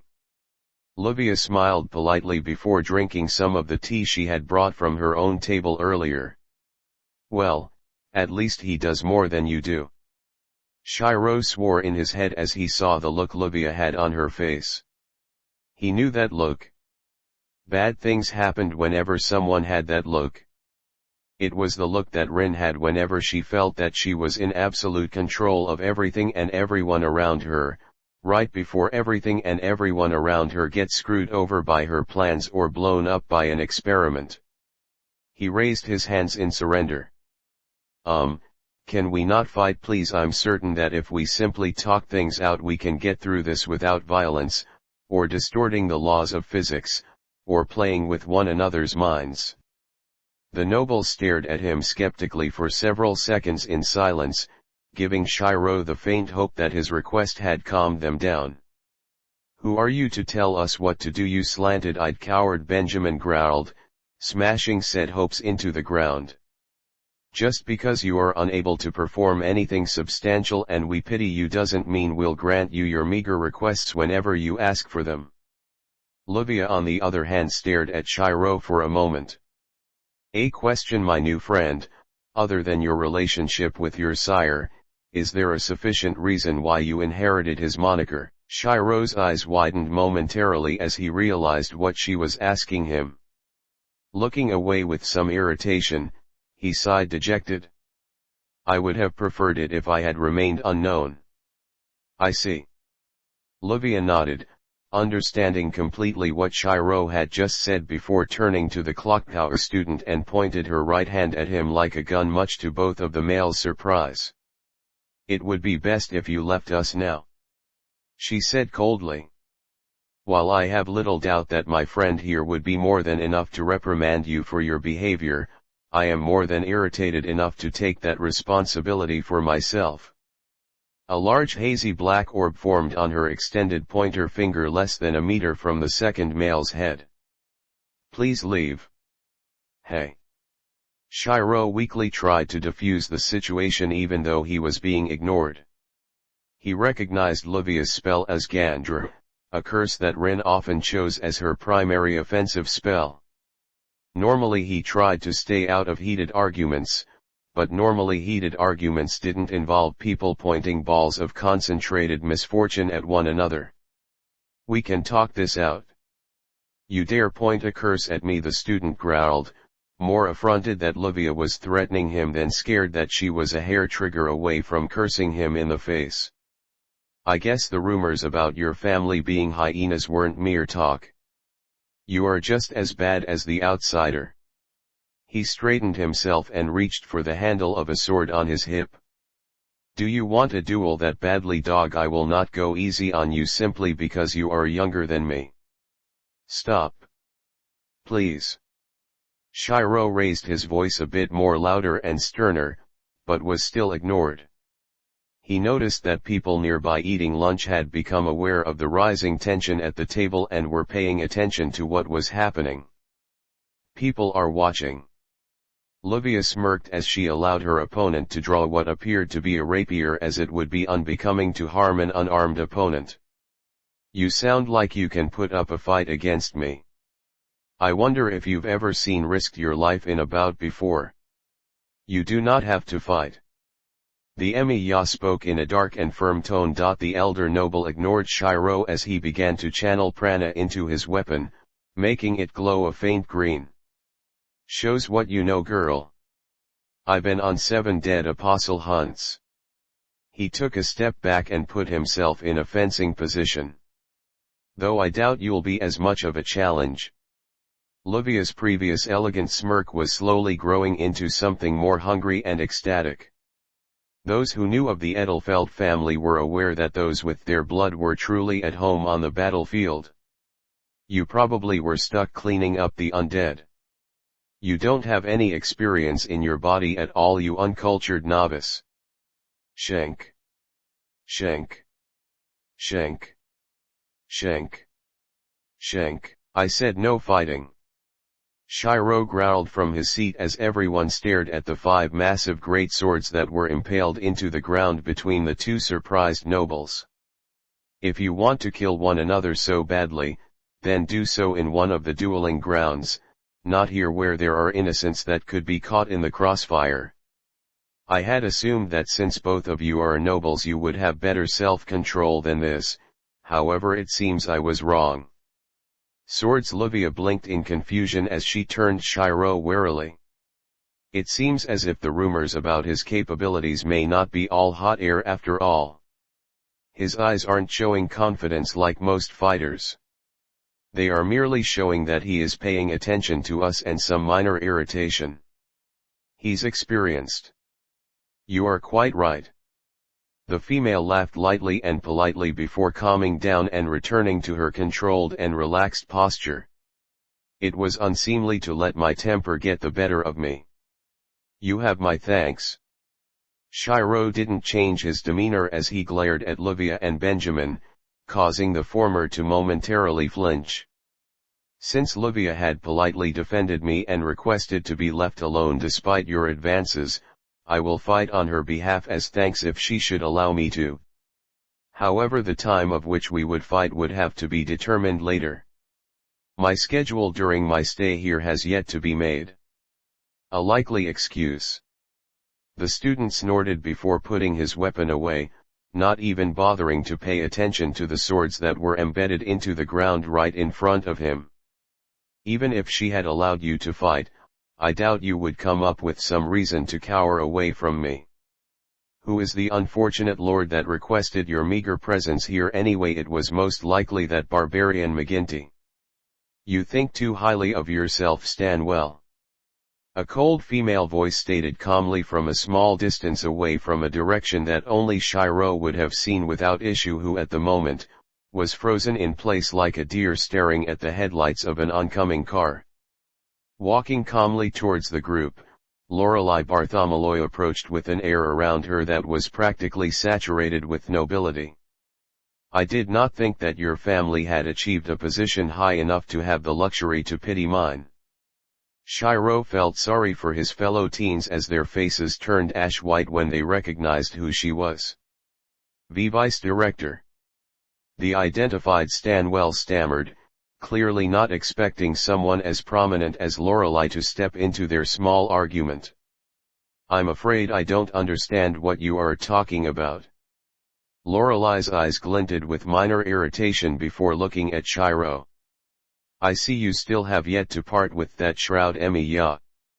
I do hope that you do not intend to wear it in such an uncouth manner during our meetings. Shirou didn't blink as he maintained eye contact with her and quickly regained his own air of calm. After talking to her once before and practicing with Rin, he could now carry himself like a moderately trained professional so long as he was focused. The fact that his face was covered actually helped as it prevented his facial expressions from being seen. It has its uses, my lady, and you are aware of how my normal appearance would obtain me. Given my family history, it is not difficult to determine why I wish to keep myself anonymous here in the association. For those I trust one have no issue removing it, but otherwise I would request that I keep it as is while in public. He bowed his head and closed his eyes apologetically. I express my regret for not containing this incident before it got to this point. I had hoped that I could have spent my stay here at the clock tower without incident. Your manners have improved since last I saw you, if nothing else. Lorelei looked at him analytically before turning her attention to the sword still embedded into the ground. After our encounter I sent some of my followers to research your field of study. So far you remain unparalleled despite our library's extensive history. She touched the closest weapon and in an instant it was dispelled, much to everyone else's surprise. Had I not known what this was, even I would have assumed that your products were originals. Be honored. Shirou nodded his head politely while silently dispelling the remaining swords he had produced at once. Normally he would have brushed off his skills as something not all that impressive, but Rin had spent a good month and a half beating the idea into his skull that if a noble on Lorelai's level complimented him he should accept it and then shut up about the subject. That and more, Lady Bartholomew. Livia remained quiet as the two conversed. She was absolutely stunned, speechless. Not once would she have guessed that the magus killer's son was acquaintances with the vice director of the clock tower. There were rumors that he traveled around the world killing bounties for a living. There were rumors that he was a practitioner of every forbidden magic ever known. There was even a rumor that he single-handedly killed a dead apostle ancestor, but none hinted at something like this. Edelfelt. Stand well. The both of you have shamed your house names with your behavior. Lorelei sternly chided the other two as she turned her attention back to them. Regardless of whose fault it was, attempting to conduct a duel in a non-combat area is extremely frowned upon here. At first I was going to force you two to duel in the grounds as you wished until I deemed otherwise, however since Emiya here has politely claimed Edelfelt's position it will be between you two instead. All three teens blinked in confusion before the eldest suddenly realized that he had been given an opportunity to show off in front of the Bartholomew head. It would be an honor, my lady. He brazenly stated, not at all concerned that Shirou might be able to pose a threat and not recognizing the Emiya name in the slightest. Shirou raised his hands in mock defense. I only offered to fight if Miss Edelfelt wanted me to. I would prefer not to get into a conflict, however I am not opposed to it either so long as things do not get out of hand. Livia smiled confidently. While I am certain that I can handle myself against this person, I am curious as to how you would fare and how you handle your magic. Why am I not surprised? The Emiya grumbled under his breath before he turned to Lorelei. So when do you wish for this to happen? The queen's mouth twitched as if she was about to smile but thought better of it. Now.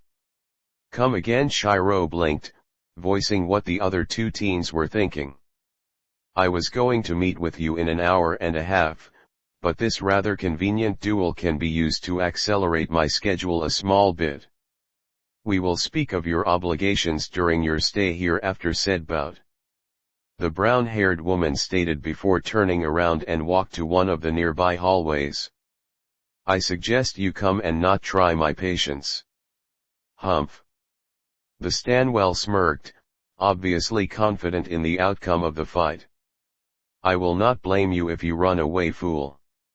It is after all almost impossible to regain status after losing face in front of the queen.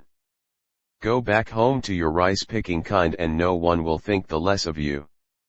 Shirou blinked tiredly as he watched the other male go ahead of him with a strut in his step, no doubt already preparing his victory speech when after he won the supposedly easy fight.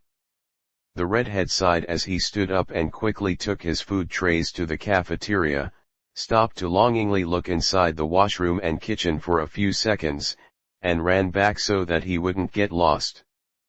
Livia eyed Shirou as he oddly put in the effort to clean after himself before going to fight. The supposed killing expert's behavior was simply odd at times. Didn't he know that the workers of the building cleaned up after them? Why would he put in the effort to do such a mundane and useless thing? Did he not care that his performance was being witnessed by the queen? Why was he even fighting for her in the first place? It couldn't have simply been because she somewhat stood up for him. She shook her head and followed Shirou outside of the room. She would find out the answers to most of her questions soon enough anyways. While it may be a bit rude to leave her traveling companions uninformed, she determined that the oncoming duel would be quite interesting to watch. Half an hour later. The dull fight that just occurred couldn't be called a duel. It was too fast and uneventful to be called that. For the few that had managed to watch the spar, all they would have seen was an 18-year-old man fire off some moderately strong wind-based mysteries from his rapier, which was quickly determined by everyone to be some sort of wind amplification-based mystic code, at a young man in a coat and red cowl who ran at enhanced human speeds even by magus standards, miss every time, and then get beaten bare-handedly by said physically enhanced young man until he couldn't stand anymore. Heck, when the elder fighter attempted to stab the younger with his weapon, the poor tool had snapped as soon as the pressure of the attack came into contact with Emiya's code.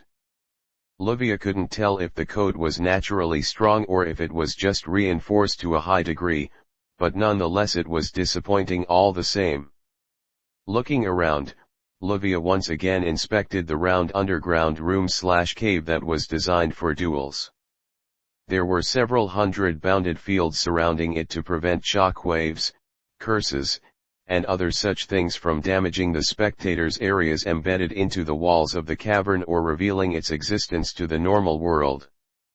All in all, she estimated the fighting grounds were about 50 meters in diameter, and there were enough seats for roughly a few thousand people, even though there were at most a few dozen present.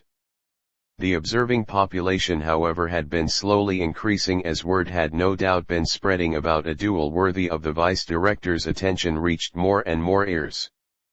"You have gotten better," Lorelei stated from her elevated seat to Shirou as several men took away the downed noble to get treated for some bruises and a minor concussion. "You didn't even need any weapons to defeat him." Her eyes flashed knowingly. "What was interesting was that you seemed to act as if you knew what his skill set was before the fight even began. You were not concerned in the slightest when he attacked you with his code." Shirou looked back at Lorelei. While he normally practiced using swords in his close combat training with Bayzet, he did on rare occasions learn some very basic unarmed moves from her as well. In addition to that, when he and Rin had originally began to hang out with one another, she would sometimes give him some small martial arts tips and facts in her attempts to make herself seem more competent than he was. Another minor boost in his favor was the coat that Sirius gave him. It was supposedly modeled after the one his father used back when he worked, but it was slightly modified to be a perfect instrument of defense when reinforcement magic was applied to it. The materials used in its making, in addition to its slightly thicker design and its outer magic-resistant layer, made it ideal for Shirou's abilities. When he boosted its capabilities, it performed as if he had at least half a dozen magic-resistant Kevlar vests on him at once, only much more fashionable and comfortable to wear. But for the most part, the reason why Shirou managed to take out his opponent bare-handed so easily was because the poor fool was just really slow and couldn't take a hit, even if he had used some reinforcement to fortify his body. The only reason why the faker had given the noble a concussion was because nobles had a tendency of being stubborn idiots and sore losers.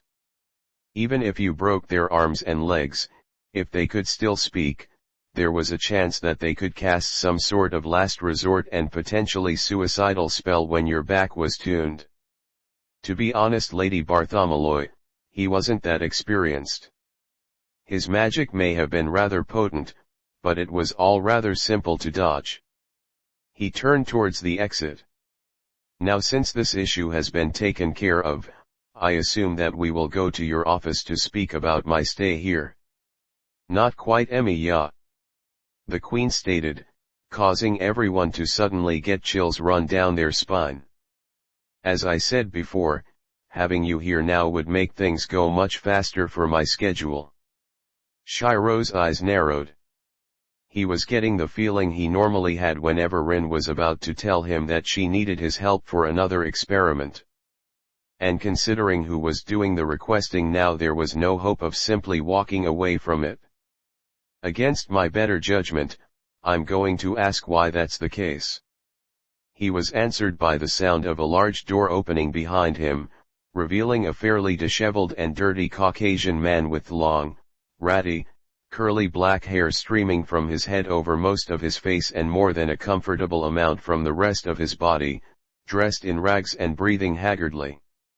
None of that mattered to Shirou, however, because he was a dead apostle. This former lord had recently turned himself into a blood-drinking abomination in an attempt to stave off time to perform more research. Even worse, he foolishly believed that he could get away with such deeds inside the clock tower. He was apprehended soon after his transformation, but not before killing 7 enforcers here. Lorelei stated calmly despite the shocked looks she was receiving from most of the lords and ladies there, Livia included. Normally such fools are either killed on sight or dissected and experimented on for such heresy, however he has proven rather resilient, his test results are mundane at best, and his mind has deteriorated to the lesser of his kind. She looked directly at Shirou. Show me that your victory over the 10th was no fluke. Livia's eyes widened in shock as she looked at her new associate as if he had just performed the 5th magic. Impossible, she whispered. The rumors were true.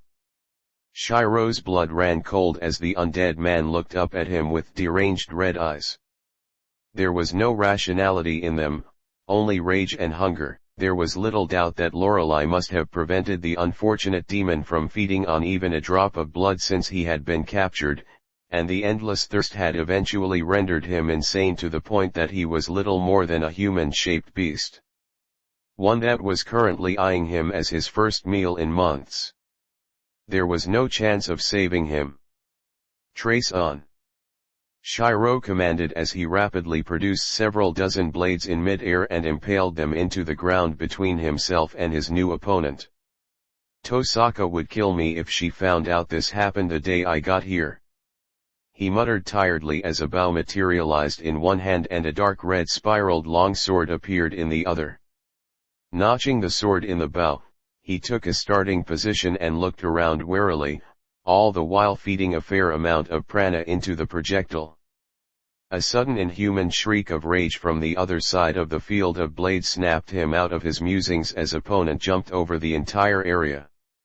The man's very pale face was now visible for Shirou to see with his hair flying behind him, complete with elongated fangs, cracking skin, and 6 more eyes on his forehead. Consume, blade of immolation. Shirou frowned as he in seemingly one movement drew, aimed, and released his arrow at his airborne target. The moment the sword took flight, it had transformed into a massive stream of intense red flames led by the white-hot tip of the blade itself. In an instant the vampire had been pierced through by the tip of the attack, and in the next the rest of the flames had engulfed him and blasted him away back in the direction he had come from, slamming his frame into the bounded field surrounding the fighting area before falling to the earth again. Shirou blinked in surprise as he realized how powerful the attack was before dispelling the swords that he had made previously. While he had used fire element swords as arrows before, the one he had used was among the higher quality ones that Sirius had shown him inside his workshop barely an hour ago. In fact, while the number of weapons he could make had skyrocketed after exiting the room, most of the new weapons he got were best used as enhanced arrows or good for spamming over a wide area. Still, he doubted that things would be that easy. Impressive, Lorelei commented. However, if the former Lord Marokov had been so simple to put down, then he would not have been able to kill 7 of the enforcers. Shirou didn't say anything as his opponent's still burning frame slowly pulled itself up, hissing and making odd noises with increasing volume like he wasn't even supposed to look human. With a large pulse of energy, the undead man had extinguished the flames on his person and charged at Shirou once more with non-human speed, his skin slowly repairing itself as he did so. He's recovering like Louvre did, by reversing time on his body. The teen frowned as he analyzed his opponent's being. I thought that only higher-leveled apostles could do that, How could this guy do it so soon after turning himself? He was snapped out of his thoughts when the man slashed out one of his arms and in the process produced dozens of thin white strings from his skin and crossing the distance between the two rapidly. The elder noble ignored Shirou as he began to channel prana into his weapon, making it glow a faint green. Shows what you know, girl. I've been on 7 dead apostle hunts. He took a step back and put himself in a fencing position. Though I doubt you'll be as much of a challenge. Livia's previous elegant smirk was slowly growing into something more hungry and ecstatic. Those who knew of the Edelfelt family were aware that those with their blood were truly at home on the battlefield. You probably were stuck cleaning up the undead. You don't have any experience in your body at all, you uncultured novice. Shank. Shank. Shank. Shank. Shank. I said no fighting. Shirou growled from his seat as everyone stared at the 5 massive great swords that were impaled into the ground between the 2 surprised nobles. If you want to kill one another so badly, then do so in one of the dueling grounds, not here where there are innocents that could be caught in the crossfire. I had assumed that since both of you are nobles you would have better self-control than this, however it seems I was wrong. Swords. Livia blinked in confusion as she turned Shirou warily. It seems as if the rumors about his capabilities may not be all hot air after all. His eyes aren't showing confidence like most fighters. They are merely showing that he is paying attention to us and some minor irritation. He's experienced. You are quite right. The female laughed lightly and politely before calming down and returning to her controlled and relaxed posture. It was unseemly to let my temper get the better of me. You have my thanks. Shirou didn't change his demeanor as he glared at Livia and Benjamin, causing the former to momentarily flinch. Since Livia had politely defended me and requested to be left alone despite your advances, I will fight on her behalf as thanks if she should allow me to. However, the time of which we would fight would have to be determined later. My schedule during my stay here has yet to be made. A likely excuse. The student snorted before putting his weapon away, not even bothering to pay attention to the swords that were embedded into the ground right in front of him. Even if she had allowed you to fight, I doubt you would come up with some reason to cower away from me. Who is the unfortunate lord that requested your meager presence here anyway? It was most likely that barbarian McGinty. You think too highly of yourself, Stanwell. A cold female voice stated calmly from a small distance away from a direction that only Shirou would have seen without issue, who at the moment, was frozen in place like a deer staring at the headlights of an oncoming car. Walking calmly towards the group, Lorelei Bartholomew approached with an air around her that was practically saturated with nobility. I did not think that your family had achieved a position high enough to have the luxury to pity mine. Shirou felt sorry for his fellow teens as their faces turned ash white when they recognized who she was. The vice director. The identified Stanwell stammered, clearly not expecting someone as prominent as Lorelei to step into their small argument. I'm afraid I don't understand what you are talking about. Lorelei's eyes glinted with minor irritation before looking at Shirou. I see you still have yet to part with that Shirou Emiya. I do hope that you do not intend to wear it in such an uncouth manner during our meetings. Shirou didn't blink as he maintained eye contact with her and quickly regained his own air of calm. After talking to her once before and practicing with Rin, he could now carry himself like a moderately trained professional so long as he was focused. The fact that his face was covered actually helped as it prevented his facial expressions from being seen. It has its uses, my lady, and you are aware of how my normal appearance would obtain me.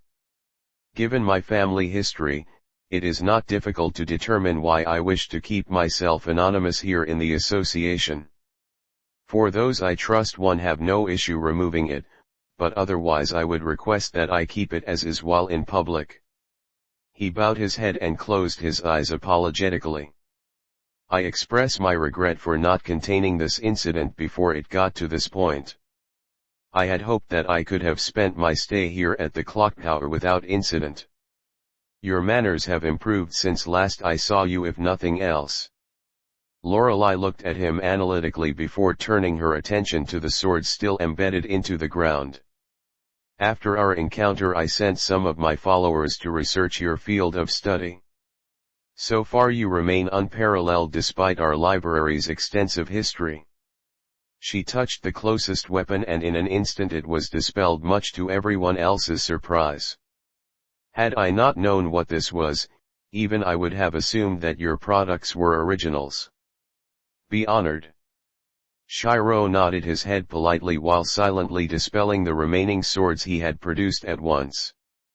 Normally he would have brushed off his skills as something not all that impressive, but Rin had spent a good month and a half beating the idea into his skull that if a noble on Lorelei's level complimented him he should accept it and then shut up about the subject. That and more, Lady Bartholomew. Livia remained quiet as the two conversed. She was absolutely stunned, speechless. Not once would she have guessed that the magus killer's son was acquaintances with the vice director of the clock tower. There were rumors that he traveled around the world killing bounties for a living. There were rumors that he was a practitioner of every forbidden magic ever known. There was even a rumor that he single-handedly killed a dead apostle ancestor, but none hinted at something like this. Edelfelt. Stand well. The both of you have shamed your house names with your behavior. Lorelei sternly chided the other two as she turned her attention back to them. Regardless of whose fault it was, attempting to conduct a duel in a non-combat area is extremely frowned upon here. At first I was going to force you two to duel in the grounds as you wished until I deemed otherwise.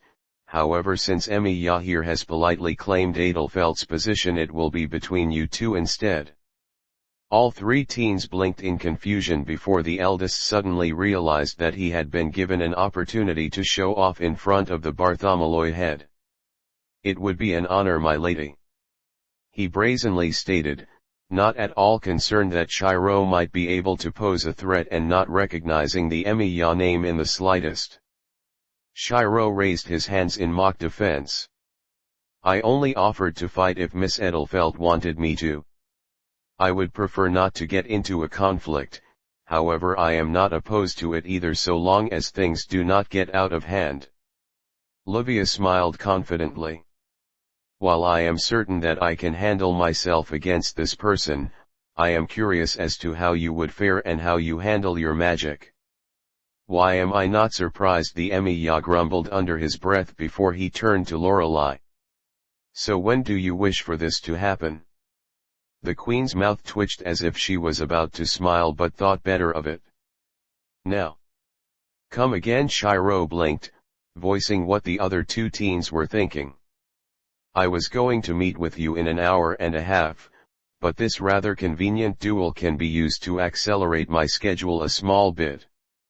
We will speak of your obligations during your stay here after said bout. The brown-haired woman stated before turning around and walked to one of the nearby hallways. I suggest you come and not try my patience. Humph. The Stanwell smirked, obviously confident in the outcome of the fight. I will not blame you if you run away, fool. It is after all almost impossible to regain status after losing face in front of the queen. Go back home to your rice-picking kind and no one will think the less of you. Shirou blinked tiredly as he watched the other male go ahead of him with a strut in his step, no doubt already preparing his victory speech when after he won the supposedly easy fight. The redhead sighed as he stood up and quickly took his food trays to the cafeteria, stopped to longingly look inside the washroom and kitchen for a few seconds, and ran back so that he wouldn't get lost. Livia eyed Shirou as he oddly put in the effort to clean after himself before going to fight. The supposed killing expert's behavior was simply odd at times. Didn't he know that the workers of the building cleaned up after them? Why would he put in the effort to do such a mundane and useless thing? Did he not care that his performance was being witnessed by the queen? Why was he even fighting for her in the first place? It couldn't have simply been because she somewhat stood up for him. She shook her head and followed Shirou outside of the room. She would find out the answers to most of her questions soon enough anyways. While it may be a bit rude to leave her traveling companions uninformed, she determined that the oncoming duel would be quite interesting to watch. Half an hour later. The dull fight that just occurred couldn't be called a duel. It was too fast and uneventful to be called that. For the few that had managed to watch the spar, all they would have seen was an 18-year-old man fire off some moderately strong wind-based mysteries from his rapier, which was quickly determined by everyone to be some sort of wind amplification-based mystic code, at a young man in a coat and red cowl who ran at enhanced human speeds even by magus standards, miss every time, and then get beaten barehandedly by said physically enhanced young man until he couldn't stand anymore. Heck, when the elder fighter attempted to stab the younger with his weapon, the poor tool had snapped as soon as the pressure of the attack came into contact with Emiya's code. Livia couldn't tell if the code was naturally strong or if it was just reinforced to a high degree, but nonetheless it was disappointing all the same. Looking around, Livia once again inspected the round underground room/cave that was designed for duels. There were several hundred bounded fields surrounding it to prevent shockwaves, curses, and other such things from damaging the spectators' areas embedded into the walls of the cavern or revealing its existence to the normal world. All in all, she estimated the fighting grounds were about 50 meters in diameter, and there were enough seats for roughly a few thousand people, even though there were at most a few dozen present. The observing population, however, had been slowly increasing as word had no doubt been spreading about a duel worthy of the vice-director's attention reached more and more ears. "You have gotten better," Lorelei stated from her elevated seat to Shirou as several men took away the downed noble to get treated for some bruises and a minor concussion. "You didn't even need any weapons to defeat him." Her eyes flashed knowingly. "What was interesting was that you seemed to act as if you knew what his skill set was before the fight even began. You were not concerned in the slightest when he attacked you with his code." Shirou looked back at Lorelei. While he normally practiced using swords in his close combat training with Bayzet, he did on rare occasions learn some very basic unarmed moves from her as well. In addition to that, when he and Rin had originally began to hang out with one another, she would sometimes give him some small martial arts tips and facts in her attempts to make herself seem more competent than he was. Another minor boost in his favor was the coat that Sirius gave him. It was supposedly modeled after the one his father used back when he worked, but it was slightly modified to be a perfect instrument of defense when reinforcement magic was applied to it.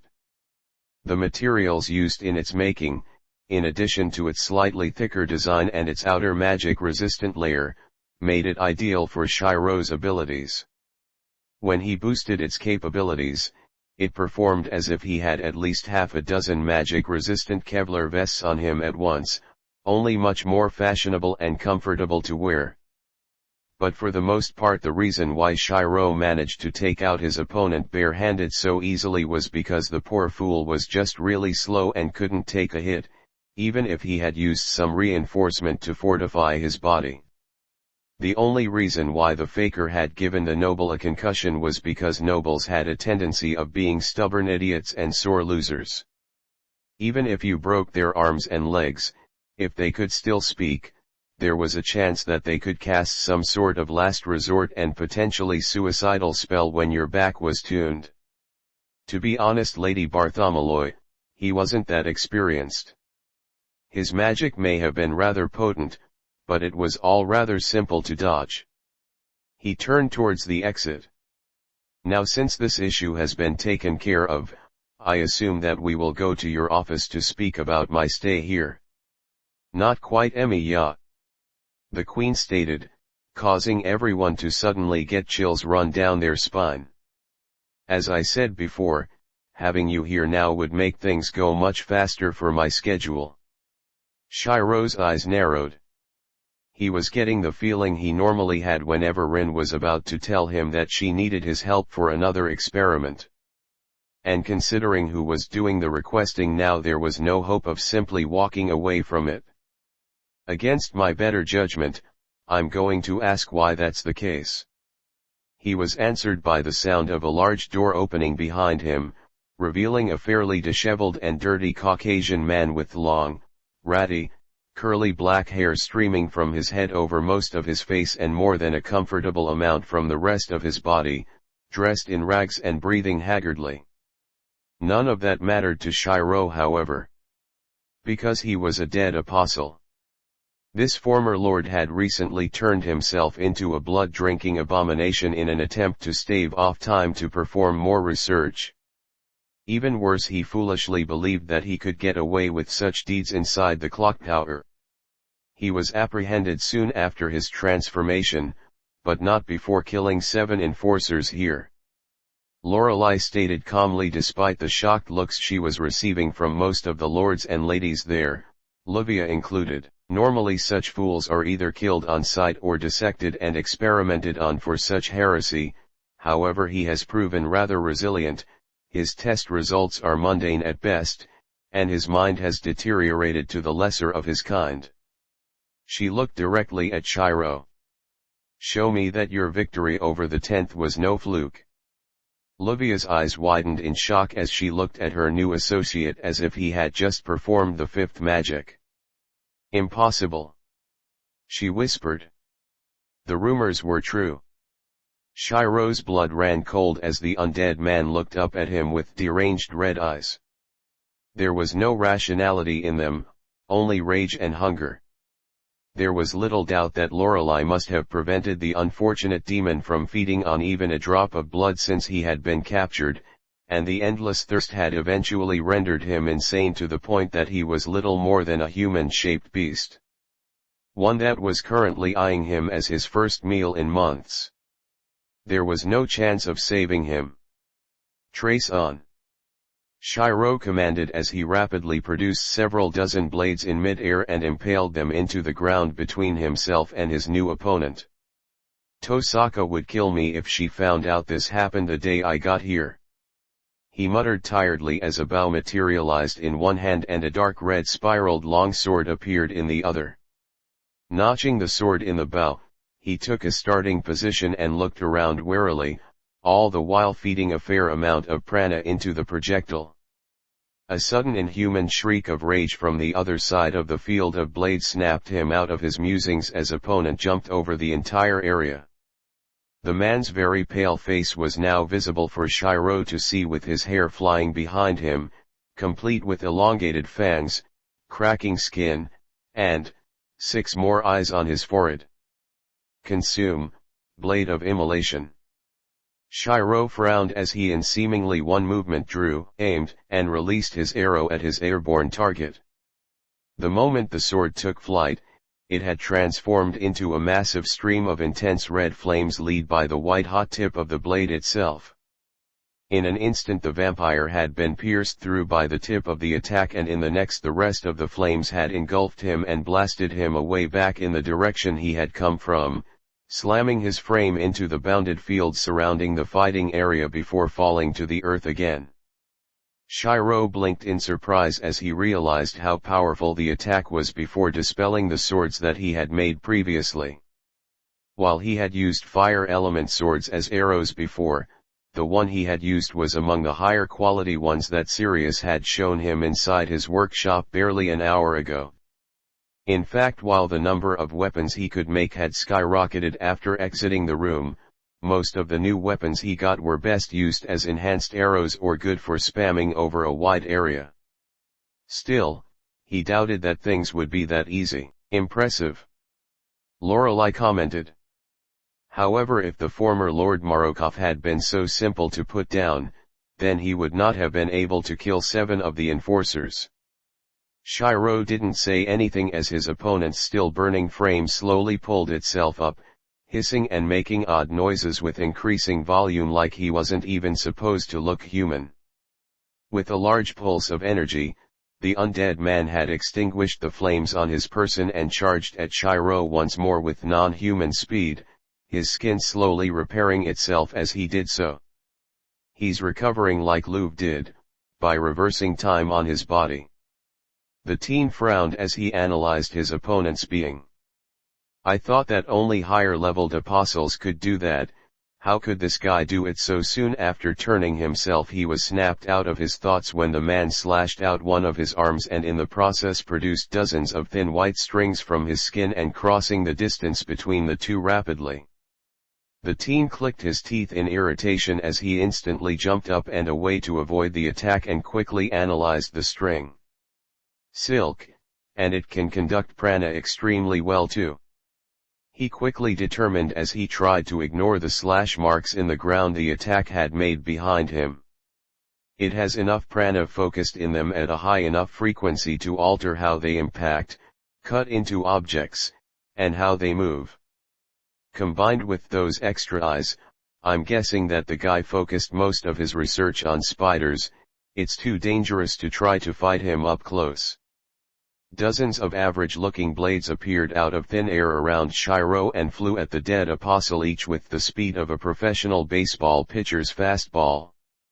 For most humans and magi, this attack would be impossible to avoid without some sort of major physical enhancement, and as such would need to be blocked. However, the former lord thought otherwise as he jumped and slashed his impromptu whips wildly to avoid and deflect the attacks, which gave Shirou time to put some more distance between the two.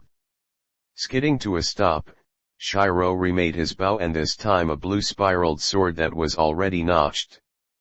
Now how will you deal with an attack that you can't deflect or dodge? He narrowed his eyes as he attempted to force out any major defensive spells out of his opponent in order to make sure that he wasn't caught off guard when he went in for the kill. Despite the tense situation, he waited so that his opponent saw what he was doing and realized what was going to happen. It was pretty easy to tell when that happened, as the archer's eyes saw all 8 of his opponents dilate at once at the sight of the bow. Shatter. Helix blade. Dozens of blue lights shot from Shirou's bow at once, all flying in irregular patterns and all converging upon the vampire rapidly from all angles. No amount of dodging or slashing would prevent the target from avoiding this attack, as they converged on the wild man from all sides and slammed into the area with enough force to kick up a massive cloud of dust. "Ta bloody hell is goin' on?" a familiar deep voice panted from behind Livia, causing her to see Sirius standing between her and the exit with a woman and a man in their early 20s right behind him. "I thought ta lad was just beatin' ta crap out of some snot." "Apparently not," the younger male commented darkly. With his red coat and golden scarf hanging over his shoulders, Livia wouldn't have been surprised if he was a lord of some sort. He looked down at the fight to see dust clearing to reveal a dome of silk covered with the shattered remains of the blue swords that impaled it. "Some kind of organic material," he observed. "It's silk, lad," Sirius corrected with a frown. "I tink tat ta lad is fightin' Marokov. He's ta only bloke I know of tat could do summatin' like tat." Marokov the lord blinked in surprise. "But I thought that he was killed months ago." "No." Bayzet scowled. "He was just put away. I was part of the group that put him down." His recovering ability was extremely potent despite being just turned at the time, and that wasn't including his other spells. She put on a careful expression. "If Emiya uses his ace, he shouldn't have much of a problem though." "Tat's probably not gonna happen," Sirius corrected.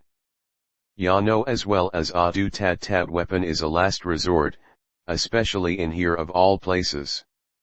He sighed and walked to a nearby chair just as the dome began to shift its form.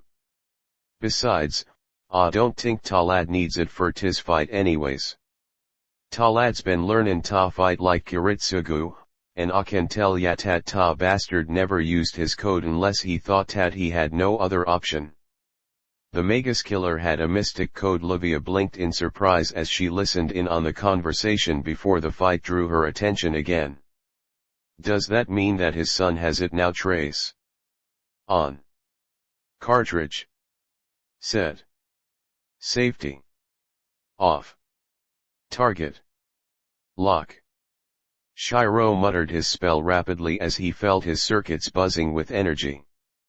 While it was within his ability, shooting off multiple copies of any mystic code at once always took more energy than he was comfortable with. Set. At least 30 copies of Emiya appeared above and around him, their blades pointed at the lump of silk that was no doubt going to turn into some form of offensive machination within the next few seconds. Fire! In less than 2 seconds all 30 blades had impaled the silk at various angles despite the significant defense it had provided earlier, prompting the man inside to let out another immensely loud shriek of pain and rage. The dome then began to move and shift wildly, but unlike before where each thread seemed to move in perfect harmony with the others, now the materials seemed to be confused and entangled with one another. Clever. Bayzat mused as he watched. Very clever. Since silk is a biological material, Emiya's effectiveness is increased. Indeed. Waver nodded. Instead of trying to overpower the defense or try to get around it, he instead made it work for him. Marokov won't be able to move or attack properly as he is. Told yat. Sirius snorted. Talad takes after his old manon. He paused as he apparently saw something happen in the arena and immediately stood up. Shit. Lad. Be careful. Tat dome isn't a shield. It's a cocoon. Shirou's eyes widened momentarily in shock as he scanned the supposed silk prison and saw that whatever was inside was mutating at an accelerated rate, and it was getting bigger by the second. By the looks of things he didn't have the luxury of time if he wanted to make sure that the remainder of the fight was at his tempo. Cartridge shift. Accelerate manufacturing process. Trace. Excel. Dozens of copies of the sister blade of Emiya bolted through the air at the shifting dome and penetrated it on contact. The dome, which Shirou determined could withstand immense pressure and attacks from both magical and physical sources, was unable to resist the phenomena known as severing while enforced by the curse of Angra Mainyu and enhanced by the altered speeds granted from the butchered Emiya clan crest.